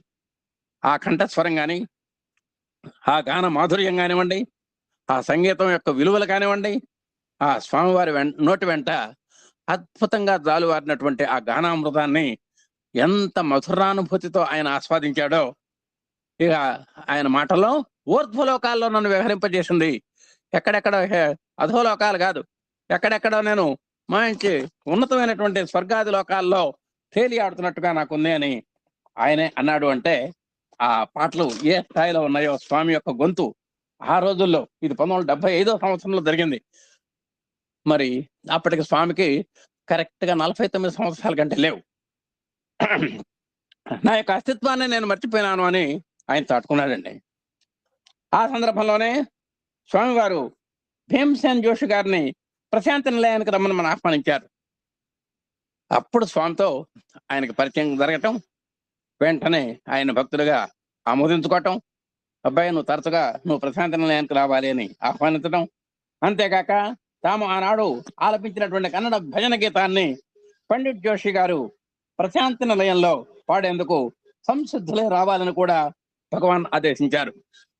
అంటే స్వామి ఆ హీరాబాయి గారింట్లో ఏ పురందరదాస్ కీర్తన కన్నడ భాషలో పాడారో ఆ కన్నడ భాషలో పాడినటువంటి ఆ గీతాన్ని నువ్వు ఎప్పుడైనా సరే ప్రశాంతి నిలయంలో నువ్వు పాడాలి, నువ్వు పాడితే నేను వినాలి అని స్వామివారు ఆదేశించడం జరిగింది. ఆ విధంగా జోషి గారు 1975 నవంబర్లో భగవాన్ 50వ జన్మదినోత్సవ వేడుకల్లో సందర్భంలో ప్రశాంతి నిలయంలో స్వామి యొక్క దివ్య సన్నిధిలో ప్రప్రథమంగా తమ సంగీత కచేరీ చేశారు. ఇది ఇందాకది 75 మనం మొదటి జనవరి ఫిబ్రవరి నెలలో జరిగితే, ఇది 75 నవంబర్లో కరెక్ట్ గా 50వ జన్మదినోత్సవానికి జరుగుతున్నటువంటి వేడుకల్లో భీమసేన్ జోషి గారు ప్రశాంతి నిలయానికి వెళ్ళటం, అక్కడ ప్రప్రథమంగా స్వామి యొక్క ఆదేశాలతో సంగీత కచేరీని చేయడం జరిగింది. ఆ తర్వాత కాలంలో పండిట్ భీమసేన్ జోషి గారు భగవాన్ బాబా వారి యొక్క దివ్య సమక్షంలో సమర్పించినటువంటి అనేక సంగీత కచేరీలకు అది నాంది అయింది. ఆ విధంగా 75లో నవంబర్లో 50వ జన్మదినోత్సవంలో పాడినటువంటి కచేరీ భీమసేన్ జోషి గారికి ప్రశాంతి నిలయంలో జరిగినటువంటి తదనంతర కచేరీలకి ఒక నాంది వాక్యాన్ని పలికింది, ఒక శుభారంభ సూచకం అయిందనమాట. తమ మొదటి కచేరీని నిర్ణీత రోజున ఉదయాన్నే నిర్వహించాలని జోషి గారు భావించారు. ఎందుకంటే మరునాడు ఆయన మరొక నగరంలో కచేరీ చేయవలసి ఉండటంతో నాటి సాయంత్రమే విమానంలో అక్కడికి ప్రయాణించాలనేది ఆయన ఆలోచన. స్వామివారి యొక్క ఆదేశంతో సంగీత కచేరీ నిర్ణయమైంది. అయితే ఈయనేమనుకున్నాడంటే ప్రశాంతి నిలయంలో ఉదయం సమయంలో పాటపాడి సాయంత్రం సమయంలో తాను ఇచ్చినటువంటి మాట ప్రకారం మరొక ప్రదేశంలో ఆ తర్వాత జరగబోయేటువంటి కచేరీకి హాజరు కావాలి అసలు వాస్తవంగా. సరే, ఈ విధంగా జరిగినటువంటి దాంట్లో కానీ మరి మనం అంటూ ఇంకో మనం ఒకటి తెలిస్తే దైవం కూడా తెలుస్తాడు కదండి. కానీ భగవాన్ బాబా వారు జోషి గారిని ఆనాటి సాయంత్రపు సభలో పాడమని ఆదేశించారు. మొట్టమొదట ఉదయం అనుకున్నారు, ఉదయం పాడి మరొక చోటుకు వెళ్ళాలనుకున్నాడు ఈయన. కానీ స్వామివారి దగ్గర నుంచి ఏం ఆదేశాలు వచ్చినాయంటే, ఉదయం కాదయ్యా, నువ్వు సాయంకాలం పాడాలి అనేటువంటి ఆదేశాలు వచ్చినాయి. కానీ వాస్తవంగా సాయంకాలం ఈయన వేరే చోటకి ప్రయాణం చేయాలి అనేటువంటి ఆలోచనలో ఉన్నాడు. మరి స్వామివారి యొక్క ఆదేశాన్ని తలదాల్చి ఆనాటి సాయంత్రం భీమసేన్ జోషి గారు తన హృదయాన్ని స్వామి పాదాల చెంత పరచి మైమరచి మనసు నిండుగా గానం చేశారు. అద్భుతంగా స్వామి ఆదేశం వచ్చిందంటే ఆగటానికి వెళ్ళేది కదా. ఆ ఉదయం కాస్త సాయంత్రానికి వాయిదా పడింది. సాయంత్రం చక్కగా గానం చేశారండి. చాలా ఆ కచేరీని తమ జీవితంలో మరపురాని విశేష ఘట్టంగా ఆయన భావించారు. ఎందుకంటే ఆనాటి సాయంత్రం ఆయన గానం సాగుతూ ఉండగా ఆ ప్రాంతం అంతటా కూడా కుండపోతగా వర్షం కురిసింది, భారీ వర్షం కురిసింది. ఆయన కచేరీ ముగియగానే నవరత్నములు పొదిగినటువంటి ఒక బంగారు గొలుసును సృజించి ఆయన మెడలో స్వయంగా వేస్తూ, నీవు ఈ సాయంత్రం ప్రయాణించకపోవడమే చాలా మంచిదైంది. ఈ భారీ వర్షానికి రోడ్లన్నీ అస్తవ్యస్తమైపోయాయి అన్నారు. అమ్మయ్య జోషి గారు, నువ్వు ఉదయం పూట వెళ్దాం అనుకున్నావు, కాదు, నా నిర్ణయమే కరెక్ట్. నువ్వు ఈ విధంగా సాయంకాలం చేశావు, బ్రహ్మాండ వర్షం కురిసింది, నువ్వు వెళ్ళేటువంటి పరిస్థితి లేదు అంటే సహజంగానే వాతావరణ వైపరీత్యం నీకు అడ్డు తగులుతోంది. భగవాన్ బాబా వారి యొక్క అపార కరుణ ప్రేమలకు బద్ధులైన భీమసేన్ జోషి గారు మరొక 3 రోజుల పాటు పుట్టపర్తిలోనే ఉండిపోయారు. ఆ సాయంకాలం కాదు కదా, మళ్ళా 3 నిద్రలు చేయాల్సి వచ్చింది. అక్కడ 3 రోజులు ఉండిపోయారు. ఆ 3 రోజుల పాటు స్వామి ఆయనకు రోజుకొకసారి చొప్పున ప్రతిరోజు ఆంతరంగిక సంభాషణల అవకాశం అనుగ్రహించారు. ఆ విధంగా అద్భుతంగా భీమసేన్ జోషి గారు 3 రోజులు ఉన్నారు. 3 రోజులు కచేరీ స్వామివారు ప్రసాదించారు. ఆ 75 నవంబర్లో 50వ జన్మదినోత్సవ వేడుకల్లో భీమసేన్ జోషి గారు ఒక కచేరీ చేద్దాం అనుకుంటే 3 కచేరీలు మంజూరవటం, ఆ 3 కచేరీలో అద్భుతంగా పాడటం, అందరినీ మెప్పించడం, స్వామి యొక్క ఆశీస్సులు పొందటం, ఇంకా ప్రేమ కానుకగా ఇప్పుడు ఇందాకనే చెప్పుకున్నాం మనం, మంచి నవరత్నాలు పొదిగినటువంటి బంగారు గొలుసుని బహుకరించడం, ఇన్ని విశేషాలు జరిగినాయి. మరి మరొక్క పాట కూడా దగ్గరికి వెళ్దాం. మనం ఇప్పుడు స్వామి యొక్క అనుగ్రహంతో, మన అధినేత దంపతుల యొక్క ప్రోత్సాహంతో సత్యం సంవత్సరం 7వ భాగంలో భీమసేన్ జోషి గారి యొక్క వృత్తాంతాన్ని మనం చెప్పుకుంటున్నాం. సంగీత కళాకారుల్లో ఈయన కూడా సాటి లేనిమేటి అని మనకి ఇప్పుడు రుజువైంది. ఈయనతో ఎన్నో కచేరీల తర్వాత జయించడం జరిగింది. మిగతా విశేషాలు మన ఆత్మీయ మిత్రులు శ్రీ ఎల్ సూర్యప్రకాశరావు గారు, సాయిరాం నూజివీడు వారు తెలియజేస్తారు. ఓం శ్రీ సాయిరాం. అందరికీ సాయిరాం.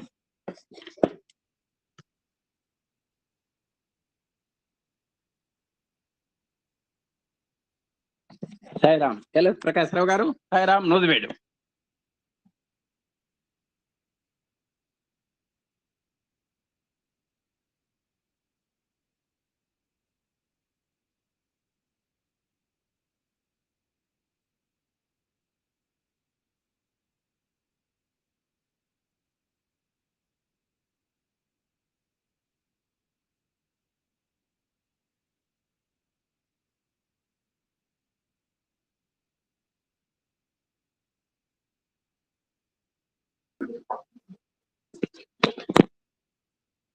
సాయిరాం సార్. ఎల్ ప్రకాశరావు గారు.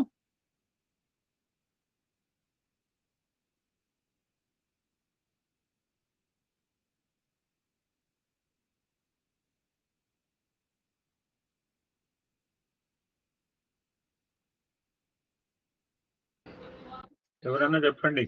వెంబడి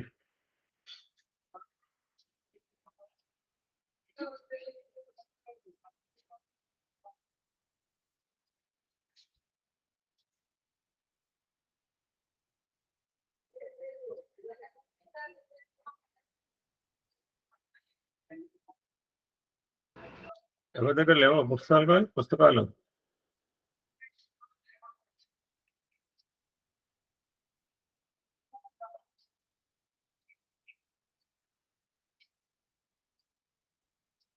సాయిరామ్ అండి, నేను చెప్పమంటారండి. Sairam. Padmavat, you can do it. You are going outside. Thank you, sir. Sairam. Koteswara Rao గారు ఒకసారి పేరా చెప్పరా? హాఫ్ అన్ అవర్ చెప్పండి. కోటీశ్వరరావు గారు సాయిరామ్. వినిపిస్తాను, గట్టిగా మాట్లాడండి. కోటీశ్వరరావు గారు సాయిరామ్. సాయిరామ్ వచ్చిందండి, చదవనా? చదవండి. ఓకే, చదవండి సాయిరామ్. ఇప్పుడు దాకా మ్యూట్ అయ్యాయి ఎందుకనో. Okay sir. ఓం శ్రీ సాయిరామ్. సర్వదేవతాతీత స్వరూప భగవాన్ సత్యసాయి వారి పాదపద్మం నమస్కరిస్తూ, నాకు ఈ అవకాశాన్ని కలిగించిన బాబా వారికి, గురువు గారికి కూడా నా యొక్క వందనములు. 80 సంవత్సరాలు వయస్కుడైన ఆ మహా సంగీత విద్వాంసుడు భగవాన్ బాబా వారితో తన అనుభవాలను ఇటీవల కాలంలో గుర్తు చేసుకుంటూ చెప్పిన మాటల్ని మనం చదువుకుంటున్నాం. ఆయన అంటున్నారు, జోషి గారు, నేను అసంఖ్యాక సందర్భాల్లో బాబా వారి దివ్య సమక్షానికి తీర్థయాత్రలు సాగించాను. కలిసి తీర్థయాత్రకు వెళ్ళారట. ఆ సందర్భాలలో బాబావారి అనేక అద్భుత లీలలకు ప్రత్యక్ష సాక్షినై స్వయంగా వీక్షించాను. కానీ వారి అద్భుత లీలలన్నిటిలోకెల్లా అత్యంత మహోత్కృష్టమైన అద్భుతం స్వయంగా బాబావారే. మిగతా లీలలన్నిటి పక్కన పెట్టుకుని బాబావారే అత్యద్భుతం, మహోత్కృష్టమైన అద్భుతం అని వారి యొక్క అభిప్రాయాన్ని చెప్పారు. నేను నిరంతరము వారి దివ్యత్వమును, వారి దివ్య ఉనికిని అనుభవిస్తూనే ఉన్నాను. అదే వారి యొక్క అద్భుతం. బాబా సాక్షాత్తు భగవంతుడే అన్నారు. అంతటి ప్రగాఢంగా ఆయన నమ్మిన ఆ భగవంతుడు భీమసేన్ జోషి గారిని అనేక సందర్భాల్లో బాధల నుండి, విపత్తుల నుండి, ఆపత్తుల నుండి కాపాడి రక్షించారు. అలాంటి ఒక సందర్భాన్ని ఇక్కడ చెప్తున్నారు. 1998 సంవత్సరం నవంబర్ నెల భీమసేన్ గారు పూర్తి నిరాశ నిస్పృహల్లో కూరుకుపోయి ఉన్నప్పుడు చోటు చేసుకున్నది ఈ సంఘటన. ఆనాటికి భీమసేన్ జోషి గారికి మెదడులో ఒక కణితి గడ్డ ఏర్పడిన ఉన్నట్లు నిర్ధారణ కాగా, ఆయనను పూనాలోని రూబీ హాస్పిటల్లో శస్త్రచికిత్స కోసం చేర్చారు. శస్త్రచికిత్స చేయటానికి ఆయనను ఒక చక్రాల బండిపై ఆపరేషన్ థియేటర్లోనికి తీసుకొని వెళ్తున్న సమయంలో జరిగినటువంటిది అద్భుతం. స్వామి తన చెంతనే ఉన్నట్లు, వారి దివ్యమైన ఉనికిని సూచించే ఏదైనా ఆనవాలను తనకు అనుగ్రహించవలసినదని ఆయన ప్రార్థించుకున్నారు బాబావారిని. సరిగ్గా ఆ క్షణంలోనే హీరాబాయి బరోడేకర్ గారి మనుమడు శ్రీ నిశికాంత్ బరోడేకర్, ఆయన పేరు మనవడి పేరు, పుట్టపర్తి నుండి నేరుగా వచ్చి అక్కడికి చేరుకున్నాడు. తన భక్తుడు, గాయకుడు అయిన భీమసేన్ జోషి గారి కోసం భగవాన్ బాబా వారు ప్రత్యేకించి సృజించి పంపిన విభూతిని అతడు భీమసేన్ గారికి అందజేశాడు. అంతకు క్రితం రోజు సాయంత్రం ప్రశాంతి నిలయంలో బాబా వారు విభూతి సృజించి నిశికాంత్ చేతుల్లో పోస్తూ ఇలాగన్నారు, ఇది నీ కోసం కాదు, ఇది భీమసేన్ కోసం. తక్షణమే బయలుదేరి పూనా వెళ్ళి అతనికి ఈ విభూతి అందచేయి అని ఆజ్ఞాపించారు స్వామి నిశికాంత్ తోటి. భీమసేన్ గారికి శస్త్రచికిత్స జరగబోతోందన్న సంగతి నిశికాంత్కు పూనా చేరే వరకు కూడా తెలియదు. భగవంతుడు తన ప్రార్థనలను ఆలకించి భగవాన్ తన కోసం ప్రత్యేకించి పంపిన విభూతి ప్రసాదాన్ని తీసుకున్న వెంటనే భీమసేన్ గారిలో నైరాశ్యము, అధైర్యము పూర్తిగా మటుమాయమైపోయాయి. అప్పటి వరకు ఆ ఆపరేషన్ తో భయపడుతున్న ఆయన విభూతి అందంగానే ఆయనకు ఆ ధైర్యం వచ్చింది. వాటి స్థానంలో ఉత్సాహం వచ్చింది, ధైర్యం వచ్చింది, ఆనందం చోటు చేసుకున్నాయి. ఆపరేషన్ థియేటర్లో తనకు శస్త్రచికిత్స చేయబోతున్న వైద్యునితో ఇలా అన్నారు, ఇంకా నీవు నన్నేమాత్రమూ చంపలేవు అని ఆశోక్తులాడారు భీమసేన్ జోషి గారు డాక్టర్ గారితో.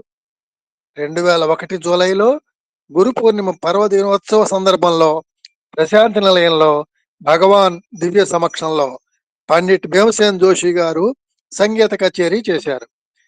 ఆనాటి కచేరీకి ముందుగా సభా నిర్వాహకులైన ఒక కార్యకర్త అశేష భక్త జన సమూహానికి పండిట్ భీమసేన్ జోషి గారిని పరిచయం చేస్తుండగా మధ్యలోనే భగవాన్ బాబా వారు కల్పించుకుని ఆ కార్యకర్తతో భీమసేన్ జోషి గారిని భారతరత్న బిరుదాంకితులుగా సభకు పరిచయం చేయమని ఆదేశించారు. మన భారతదేశంలో అత్యున్నతమైనటువంటి ఒక బిరుదది. ఆ బిరుదు తోటి ఆయన్ని పరిచయం చేయమన్నారు. నిజానికి అప్పటికి ఆయనకి ఆ బిరుదు లేదు. ముందు అయోమయానికి గురైన ఆ కార్యకర్త స్వామివారి ఆదేశాన్ని పాటిస్తూ జోషి గారిని భారతరత్నగా పరిచయం చేశారు. భారత ప్రభుత్వం వారు విశిష్ట వ్యక్తులకు ప్రదానం చేసే జాతీయ పురస్కారాలలో అవార్డుల్లో అత్యున్నతమైనది భారతరత్న. ఆ ప్రకటనను విన్న భీమసేన్ గారే ఆశ్చర్యంతో నిశ్చేష్టులైపోయారు. కానీ 7 సంవత్సరాల తరువాత నిజంగానే ఆ అత్యున్నత పురస్కారం అందుకున్న సందర్భంలో జోషి గారు స్వామివారి ఆనాటి భవిష్యవాణిని ఎంతో కృతజ్ఞతతో గుర్తు చేసుకుంటూ, అది కేవలం భగవాన్ దివ్య సంకల్పం, అనుగ్రహం. వారి సంకల్పం లేనిదే ఒక గడ్డిపోచ కూడా కదలదు. నా ప్రభువు సత్యసాయి దివ్య ప్రేమ శక్తి అటువంటివి అని స్వామివారికి తన కృతజ్ఞతాంజలులను సమర్పించారు. ఇలా 2 సంఘటనల్లో కూడా కాబోయేటువంటి పదవులు కూడా ప్రస్తుతం ప్రధానమంత్రిగా ఉన్నటువంటి గౌరవనీయులు నరేంద్ర మోడీ గారిని ఆయన గుజరాత్ ముఖ్యమంత్రిగా ఉన్నప్పుడే ప్రధానమంత్రి అని చెప్పని సంబోధించారట. ఇలాంటి 2-3 సంఘటనలు కూడా ఉన్నాయి.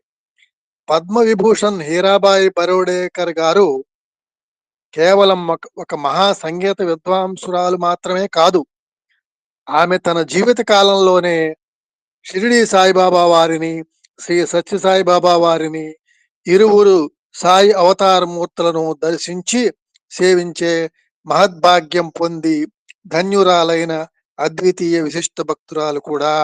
పెద్ద బుట్టమ్మవారి లాగానే ఈ అమ్మవారు కూడా, ఈవిడ కూడా ఇరువురు అవతారాలని, 2 అవతారాలని కూడా దర్శించినటువంటి గొప్ప ధన్యురాలు, అదృష్టవంతురాలు, విశిష్ట భక్తురాలు.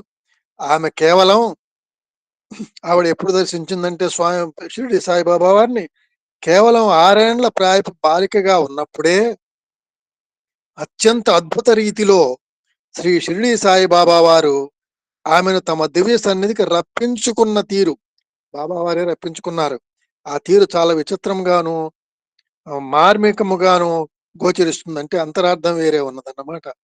అది 1911లో హీరాబాయి గారు 6 ఏండ్ల వయసు బాలికగా ఉండగా ఒక రోజున ఆమె తండ్రి కరీం ఖాన్ గారు తన కుటుంబ సభ్యులతోనూ మరికొందరు సహ సంగీత కళాకారులతోనూ కలిసి ఒక రైలులో ప్రయాణం సాగిస్తుండినారు.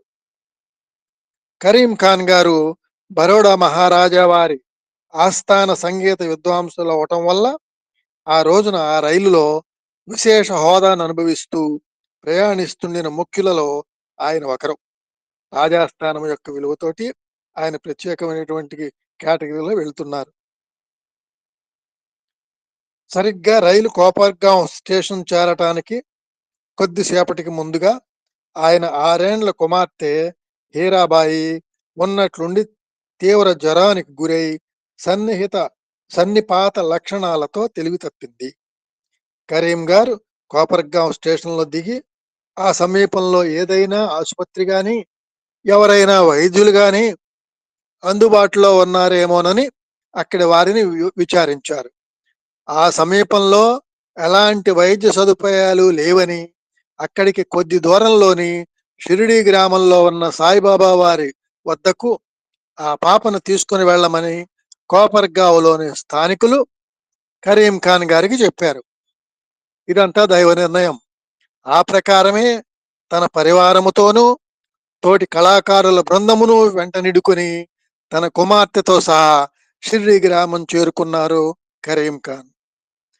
అక్కడ ఆయనకు ఒక నింబ వృక్షం అనగా వేప చెట్టు కింద కూర్చున్న షిరిడి సాయిబాబా వారు వారి చుట్టూ చేరి ఉన్న కొద్ది మంది భక్తులు కనిపించారు ఈ కరీం ఖాన్ గారి బృందానికి.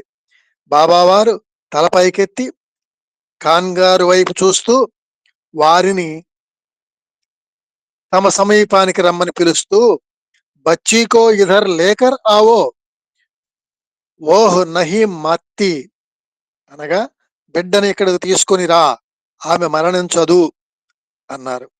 అనగా ఇక్కడ మనం ఈయనేమి చెప్పుకోలేదు, కూతురు సుస్థి చెప్పుకోలేదు, ఏమీ లేదు. వెళ్ళంగానే స్వామి అలా పిలిచారు. ఆ చిన్న పాపను శ్రీ షిరిడి సాయిబాబా వారు తమ ఒడిలోనికి తీసుకుని ఆమె నోట్లో చిటికెడు ఊది విభూతి వేశారు. ఆమె నుదుటి పైన కూడా విభూతి అద్దారు. కొన్ని నిమిషాలలోనే ఆ చిన్నారి బాలిక పూర్తిగా స్వస్థత పొంది యథాపూర్వమైన సాధారణ స్థితికి వచ్చింది. శ్రీ షిరిడి సాయి భగవానుల కృపా కటాక్షములకు, అవ్యాజ ప్రేమకు ఆకర్షితులైన కరీం ఖాన్ గారు కృతజ్ఞత నిండిన హృదయంతో బాబా వారిని సేవిస్తూ తమ పరివారము, సహ కళాకారుల బృందంతో సహా 3 రోజుల పాటు షిరిడీలో ఉండిపోయారు. భగవాన్ శ్రీ షిరిడి సాయిబాబా వారి దివ్య సన్నిధిలో సంగీతమును ఆలపించి సాయి పాదాలకు సంగీత సమార్చనము చేశారు. ఆనాటి నుండి ఆ కుటుంబం మొత్తం బాబా వారికి ప్రగాఢ భక్తులై ఉన్నారని వేరుగా చెప్పవలసిన పని లేదు కదా. ఎక్కడో సంగీత కచేరీ చేయటానికి బయలుదేరినటువంటి ఆ వారు బాబా వారు రప్పించుకొని వారి చేత 3 రోజులు అక్కడ ఉండి వారి చేత వారికి అనుగ్రహించి కుమార్తెకు ఆరోగ్యం అనుగ్రహించారు. 3 రోజుల పాటు సంగీత కచేరీ చేయించుకున్నారు. 54 సంవత్సరాల తరువాత, అప్పటికి 6 సంవత్సరాలు హీరాబాయి గారు చిన్న అమ్మాయి స్వామిని చూసినప్పుడు, తరువాత 54 సంవత్సరాల తర్వాత అనగా 54 6 60 60వ సంవత్సర జన్మదినోత్సవం 60వ జన్మదినం నాడు ఆమెకు 60వ జన్మదినం నాడు మరొకసారి అద్భుత రీతిలో భగవాన్ శ్రీ సత్యసాయిబాబా వారి దివ్య సన్నిధికి పిలిపించుకోబడినారు. ఆమె 60వ జన్మదినోత్సవం వేడుకలను వైభవంగా జరుపుకోవటంలో భాగంగా ఆ రోజు ఉదయం ఆమెను సన్మానించేందుకు పూనాలో ఒక విశేష సభా కార్యక్రమం నిర్వహించాలని అప్పటికే ఆమె సన్నిహితులు సర్వసన్నాహాలతో సంసిద్ధులైనారు. 54 సంవత్సరాల క్రితం షిరిడి బాబా వారు ఎలా పిలిపించుకున్నారో ఇక్కడ ఆమెకు 60వ సంవత్సరం కూడా అలాంటి సంఘటనే జరిగింది. వేరొక చోట సంగీత కార్యక్రమానికి ఆవిడ నిర్ణయించుకున్నారట, ఈవిడిని సన్మానించి కచేరీ చేయించుకోవాలని. అయితే జరిగింది మరొకటి. ఆనాటి సన్మానోత్సవంలో పాల్గొనేందుకు దేశంలోని పలువురు ప్రఖ్యాత కళాకారులు, గొప్ప హోదాలలో ఉన్న అధికారులు, ఉన్నత స్థానాల్లోని పెద్దలు అనేక మంది విచ్చేయనున్నారు. సరిగ్గా ఆ క్రితం రోజు ఉదయాన ఆమెకు భగవాన్ శ్రీ సత్యసాయి బాబా వారి నుండి దివ్య సందేశం అందింది. ఆ సమయంలో స్వామి బొంబాయిలో విడిది చేసి ఉన్నారు. ఆ మరునాడు ఉదయం అనగా ఆమె 60వ జన్మదినోత్సవం నాటి ఉదయమే స్వామి వారి దివ్య సమక్షంలో హీరాబాయి గారు సంగీత కచేరీ చేయాలని స్వామివారు కోరుతున్నారు అన్నదే ఆ సందేశం. ఆమె జన్మదినోత్సవ వేడుకల అనంతరం మాత్రమే బొంబాయికి వెళ్ళవలసిందిగా బంధువులు, మిత్రులు, అభిమానులు అందరి నుండి ఆమెపై అమితమైన ఒత్తిడి ఉన్నప్పటికీ బంధువులంతా కూడానేమో ఇక్కడ సన్మానం జరిగే చోట చేయమన్నారు, తర్వాత వెళ్ళమన్నారు. కానీ ఆమె ఏం చేసిందంటే హీరాబాయి గారు భగవానుని పిలుపుకి స్పందించి వారి ఆజ్ఞను ఔదల దాల్చటానికే నిశ్చయించుకున్నారు. పూనాలో ఆమెకు జరగవలసిన సన్మానోత్సవ వేడుకల సభా కార్యక్రమాన్ని గత్యంతరం లేక వారు నిర్వాహకులు ఆనాటి సాయంత్రానికి వాయిదా వేసుకోక తప్పింది కాదు. భగవానుల అభీష్టం మేరకు హీరాబాయి బరోడేకర్ గారు నాటి ఉదయానికి బొంబాయి చేరుకుని అక్కడ స్వామివారి దివ్య సమక్షంలో తన మనస్సు తీరా అద్భుత గానాన్ని ఆలపించారు. కచేరీ ముగిసిన పిదప భగవాన్ ఆమెను ఆశీర్వదిస్తూ, తుమ్ పహలే భీ సాయి సే మిల్ చుకే హో, నువ్వు ఇంతకు ముందు కూడా సాయిని కలిసి ఉన్నావు కదా అన్నారు. నిజమే కదా మరి. 54 సంవత్సరాలుగా ఆమె నిరంతరము తన ప్రభు అయిన సాయినాథునితో అనుబంధాన్ని, వారి దివ్యత్వపు ఉనికిని తన అంతరంగంలో అనుభవిస్తూనే ఉన్నప్పటికీ ఆ రోజున ఆ విధంగా మరలా తన ప్రభువుతో బాహ్యాను సంబంధాన్ని ఆమె పునరుద్ధరించుకున్నారు. ఆ దివ్యానుబంధమే తన జీవితంలో అత్యంత విలువైన అపురూప దివ్య సంపదగా, పెన్నిదిగా హీరాబాయి బరోడేకర్ గారు తన ఉదయంలో పదిలపరుచుకొని ప్రేమతో కాపాడుకున్నారు. ఆమె 54 సంవత్సరాల నిరీక్షణ నెరవేర్చారు సత్యసాయి స్వామి వారు. 1974లో హీరాబాయి బరోడేకర్ గారు న్యూఢిల్లీలో ఇది చాలా గొప్ప సన్నివేశం అండి. చాలా గొప్ప సన్నివేశం. ఇదివరకు ఒకసారి సనాతన సారథిలో కూడా దాన్ని నేను చదివాను. చాలా చాలా ఇంట్రెస్ట్ అనేటువంటిది. 1974లో హీరాబాయి బరోడేకర్ గారు న్యూఢిల్లీలో భారత పార్లమెంటు సభాగృహంలో అత్యున్నత స్థాయి జాతీయ నాయకులు, ప్రముఖులు, వివిధ విదేశాల రాయబారులు, దేశ విదేశ దౌత్య ప్రతినిధులు వంటి ఉన్నత శ్రేణి ప్రేక్షకుల సమక్షంలో సంగీత కచేరీ చేయటానికి ఆహ్వానింపబడ్డారు. ప్రభుత్వం వారు ఆహ్వానించారు ఈమెను. చాలా కాలం ముందుగానే కార్యక్రమ తేదీ నిర్ణయింపబడి అందుకు ఆమె రూఢీగా ధృవీకరించటం కూడా జరిగింది. ఎందుకంటే గవర్నమెంట్ వారి యొక్క కార్యక్రమం అన్ని ముందుగానే షెడ్యూల్ నిర్ణయించబడింది. ఆమెను కూడా ధృవీకరించుకున్నారు. అయితే జరిగింది చాలా గొప్ప మార్పు. ఆ కార్యక్రమానికి కొద్ది రోజుల ముందుగా హీరాబాయి గారు ప్రశాంతి నిలయం నుండి ఒక సందేశం అందుకున్నారు. పార్లమెంటు భవనంలో ఆమె కచేరీకి జరగవలసి ఉండిన అదే రోజున ప్రశాంతి నిలయంలో స్వామివారి దివ్య సన్నిధిలో హీరాబాయి గారు గాన కచేరీ చేయాలని బాబావారు కోరుతున్నారు అనేది ఆ సందేశ సారాంశం. ఆమెకు అదొక అత్యంత కఠోర పరీక్ష అయింది. ఏ నిర్ణయం తీసుకోవాలో తోచని సందిగ్ధ పరిస్థితిలో చిక్కుకున్నట్లయింది. కానీ ఆమె మాత్రం రాజ్యపాలకులు, దేశ విదేశాల దౌత్య ప్రముఖుల సమక్షంలో కంటే తన ప్రభు అయిన భగవాన్ బాబావారి దివ్య సన్నిధిలోనే తన గానాన్ని ఆలపించటానికి కృతనిశ్చయులైనారు. దేశ రాజధానిలోని తన కార్యక్రమాన్ని రద్దు చేసుకుని అటుపై వెంటనే ప్రశాంతి నిలయానికి పరుగున సాగిందామె. ఈ సన్నివేశంలోట బంధువులందరూ కూడా ఈ ప్రభుత్వం వారి కార్యక్రమం నెరవేర్చకపోతే మరి విదేశాలలో నీకు కచేరీలు జరుపుకోవడానికి పరిమితులు లభించదేమో, పర్మిషన్ లభించదేమో ఆలోచించుకొని చాలా వాళ్ళు కూడా చెప్పారట. అయినా ఆమె భగవంతునికి ప్రాధాన్యత ఇచ్చింది. పరుగున పుటపర్తి వెళ్ళింది. స్వామి సన్నిధిలో తన గాన కచేరీ అనంతరం కూడా 2 రోజుల పాటు ఆమె ప్రశాంతి నిలయంలోనే ఉండిపోయారు. భగవాన్ బాబావారు ఆమెకు పలు ఆంతరంగిక సంభాషణ అవకాశములను ప్రసాదించి ఆశీర్వదించటమే కాక ఆమెపై అపారమైన అనుగ్రహాన్ని కురిపించారు. కానీ ఆ ఉదంతం అక్కడితో మిగిలేదు. ఇది చాలా ఆశ్చర్యకరంగాను చాలా ఇదిగా ఉంటుంది. ఆమె తిరిగి పూనా చేరుకున్న కొద్ది రోజులకే భారత ప్రభుత్వం వారి నుండి ఆమె ఒక రిజిస్టర్డ్ లేఖను అందుకున్నారు.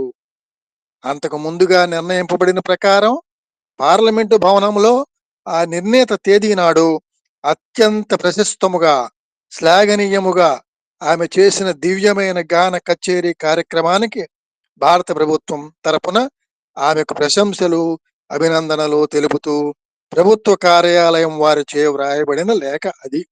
ఈమె ఇక్కడ గానం చేస్తే అక్కడ గానం చేసినట్లుగా వాళ్ళు ఆనందపడ్డారు, ప్రశంసలు పంపిస్తున్నారు. అంతేకాదు ఆ గాన కచేరీకి పారితోషికముగా ప్రభుత్వం ఆమెకు బహూకరించిన పైకము మొత్తమునకు ఒక చెక్కు కూడా ఆ లేఖతో పాటు జతపరచబడి ఉంది. అది న్యూఢిల్లీ ప్రభుత్వ కార్యాలయం ఉద్యోగులు పొరపాటుగా పంపిన లేఖగా భావించారు బరోడేకర్ గారు. అందుకని ముందుగా అంగీకరించిన ప్రకారం ఆనాడు తాను గాన కచేరీ ప్రదర్శన ఇవ్వలేకపోయినందుకు తన ప్రగాఢ విచారాన్ని తెలుపుతూ ప్రభుత్వ కార్యాలయం వారికి లేఖ వ్రాసి దానితో పాటుగా ఆ చెక్కును కూడా వారికి తిరిగి పంపించి వేశారు హీరాబాయి బరోడేకర్ గారు.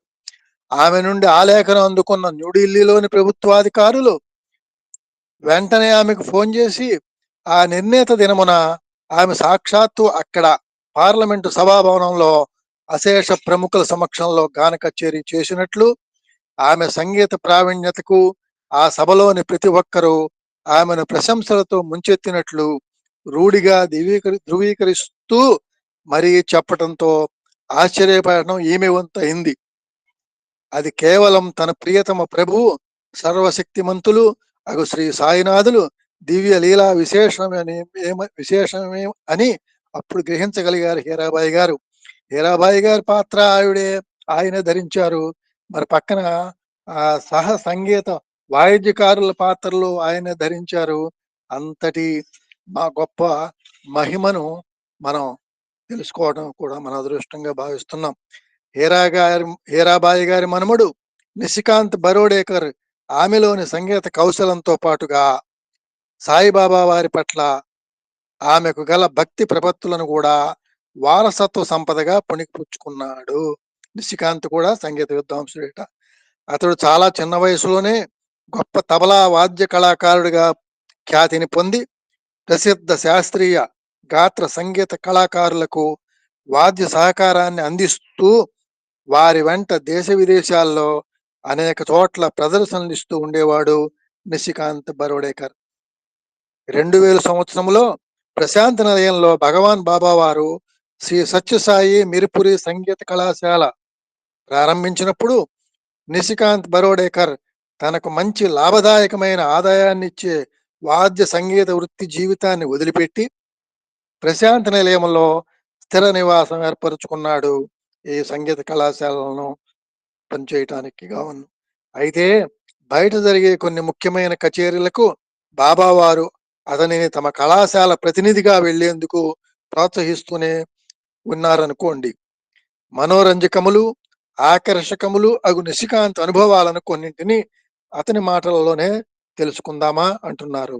నిశికాంత్ గారు ఏం చెప్తున్నారో 1969 వేసవి కాలంలో నా 12వ ఏట 12 ఏళ్ల బాలుడప్పుడు నా గొంతులోని ట్రాన్సిల్స్ కు శస్త్రచికిత్స చేయించుకోవాల్సి వచ్చింది. శస్త్రచికిత్స జరుపుతుండగా భయానకమైన ఒక విపరీత సంఘటన జరిగింది. ఆపరేషన్ల మధ్యలోనే ఆపరేషన్ చేస్తున్న సర్జన్ గారికి గుండెపోటు వచ్చి వెంటనే ఆయనను గుండె జబ్బుల వార్డుకి తరలించవలసి వచ్చింది. అందువల్ల మిగిలిన ఆపరేషన్ ను వేరే డాక్టర్ గారు పూర్తి చేయాల్సి వచ్చింది నిశికాంత్కి. శస్త్రచికిత్స తరువాత కొద్ది గంటలకే నన్ను ఆసుపత్రి నుంచి ఇంటికి పంపించి వేశారు. ఆ సమయంలో భగవాన్ బాబా వారు బొంబాయిలో విడిది చేసి ఉన్నారు. ఆ సాయంత్రం ధర్మక్షేత్రంలో స్వామివారి సమక్షంలో మా నాయనమ్మ హీరాబాయి బరోడేకర్ గారు గాన కచేరీ చేయవలసి ఉండటంతో ఆమెతో కలిసి నేను కూడా ధర్మక్షేత్రకు వెళ్ళాను. కచేరీ చివరిలో స్వామివారు మా నాయనమ్మ గారిని ఒక మీరా భజన పాడమని అడిగారు. అప్పుడు ఆమె, ఈ భజనకు నువ్వు తబలా వాయిస్తావా అని నన్ను అడిగారు. భగవాన్ సమక్షంలో ప్రప్రథమంగా నా సంగీత కళను ప్రదర్శించేందుకు లభించిన ఆ అద్భుత అవకాశానికి నేను అత్యంత ఉల్లాసంతో పొంగిపోయాను. ఆ భజన కీర్తన పూర్తవగానే స్వామి నన్ను తమ చెంతకు పిలిచి ఒక పాలకోవా బిళ్ళ సృష్టించి తామే నా నోటిలో వేస్తూ ఆనాడు ఆపరేషన్ బల్ల మీద జరిగిన ఆ భయంకర అనుభవాన్ని వర్ణిస్తూ, నీ ఆపరేషన్ మధ్యలో అర్ధగంట సేపు ఆగిపోయి జరిగిన జాప్యం వలన నీ కంఠ స్వరపేటికలోని స్వరతంత్రులు పూర్తిగా దెబ్బతిని పాడైపోయినాయి. కానీ ఈ పాలకోవా వల్ల ఇప్పుడంతా సవ్యంగా నయమైపోతుందిలే అన్నారు. గొంతు ఆపరేషన్ జరిగిన తర్వాత అప్పటి వరకు నేను ఏమాత్రము మాట్లాడలేకపోతుండిన సంగతి నేను అప్పటిదాకా గ్రహించనే లేదు. అతని యొక్క మాటలో వచ్చిన తేడాని కూడా అతను గ్రహించలేదు అప్పటి వరకు. అప్పుడు స్వామివారు అన్నారా, నువ్వు తబలా వాయిద్యాన్నే కొనసాగించు. మీ నాయనమ్మ గారితో కలిసి చేసే గాత్ర సంగీత శిక్షణ నిలిపివేయి. అంటే గాత్ర సంగీతం ఆపివేసి ఈ తబలా వాయిద్యంలోనే ఆయన పాండిత్యాన్ని ప్రదర్శించుకోమన్నారు. నన్ను ఆజ్ఞాపూర్వకంగా ఆదేశించారు. ఆజ్ఞ వేసేశారు. నేను స్వామివారి ఆజ్ఞను అవదల దాలుస్తూ తబలా వాయిద్యమునే కొనసాగించాను. నా అదృష్టం కొద్దీ నేను సాక్షాత్తు అల్లా రకా ఖాన్ సాహిబ్ వంటి అంతటి వారి వద్ద వారి మార్గదర్శకత్వంలో తబలా వాయిద్య శిక్షణను పొందగలిగాను. 1994లో ఒకసారి నా సంగీత ప్రదర్శన కార్యక్రమాల సంబంధంగా నేను జపాన్లో పర్యటిస్తుండగా ఒక సంక్లిష్ట పరిస్థితిలో నాకు ఎదురైన సమస్యను చిక్కు విడదీసినట్లుగా నాటకీయ పక్కీలో భగవాన్ బాబా వారు పరిష్కరించిన ఒక అనుభవం నా జీవితంలోకెల్లా అత్యంత విలువైన పాఠాన్ని నాకు నేర్పింది. జపాన్లో జరిగినటువంటి ఆయనకు వచ్చినటువంటి అవాంతరాలు తీర్చిన విధానము చెప్తున్నారు.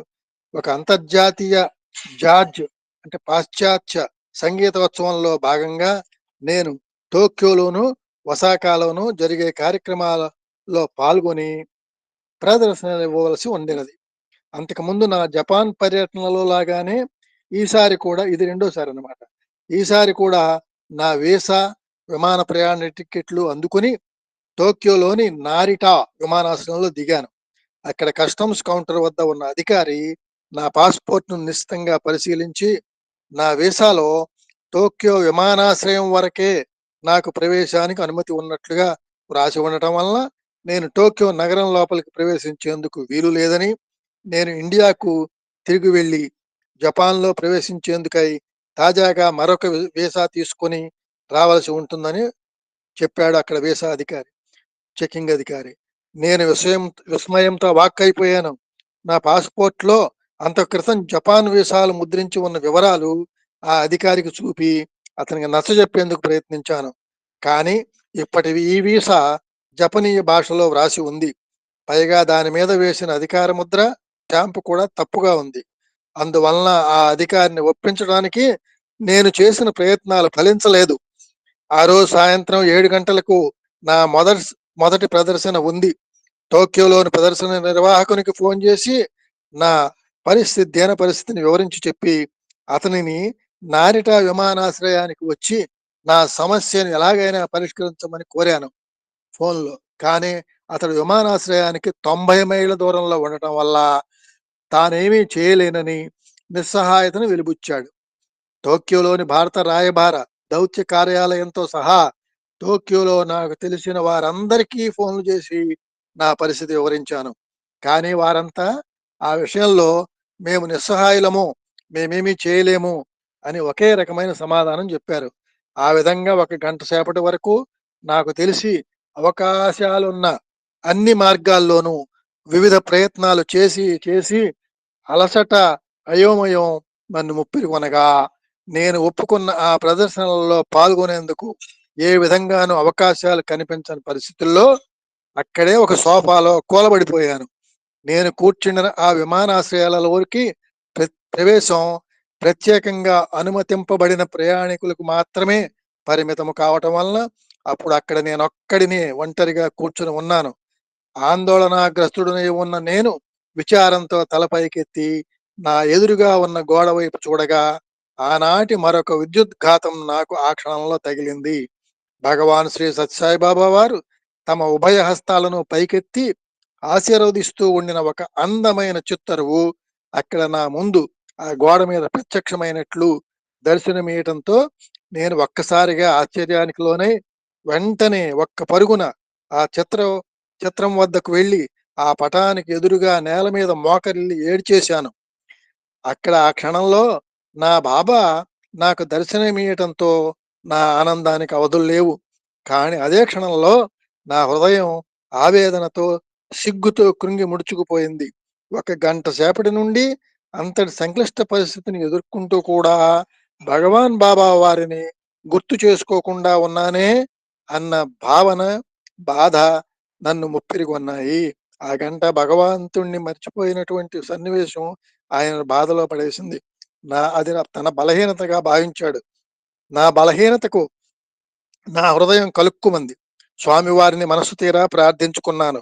సరిగ్గా 5 నిమిషాల లోపలే అదే కస్టమ్స్ అధికారి నా వద్దకు వచ్చి, మీ వీసా సమస్య తీరిపోయింది, మీరు ఇక బయటకు బయలుదేరవచ్చు అని చెప్పాడు. అది ఆ రోజున నాకు తగిలిన 3వ షాక్. జపాన్లో ప్రదర్శనలు, పర్యటనలు ముగించుకొని తిరిగి పుట్టపర్తికి చేరుకోగానే స్వామి నన్ను ఆట పట్టిస్తున్నట్లుగా, జపాన్ పర్యటన ఎలా సాగింది అని అడిగారు.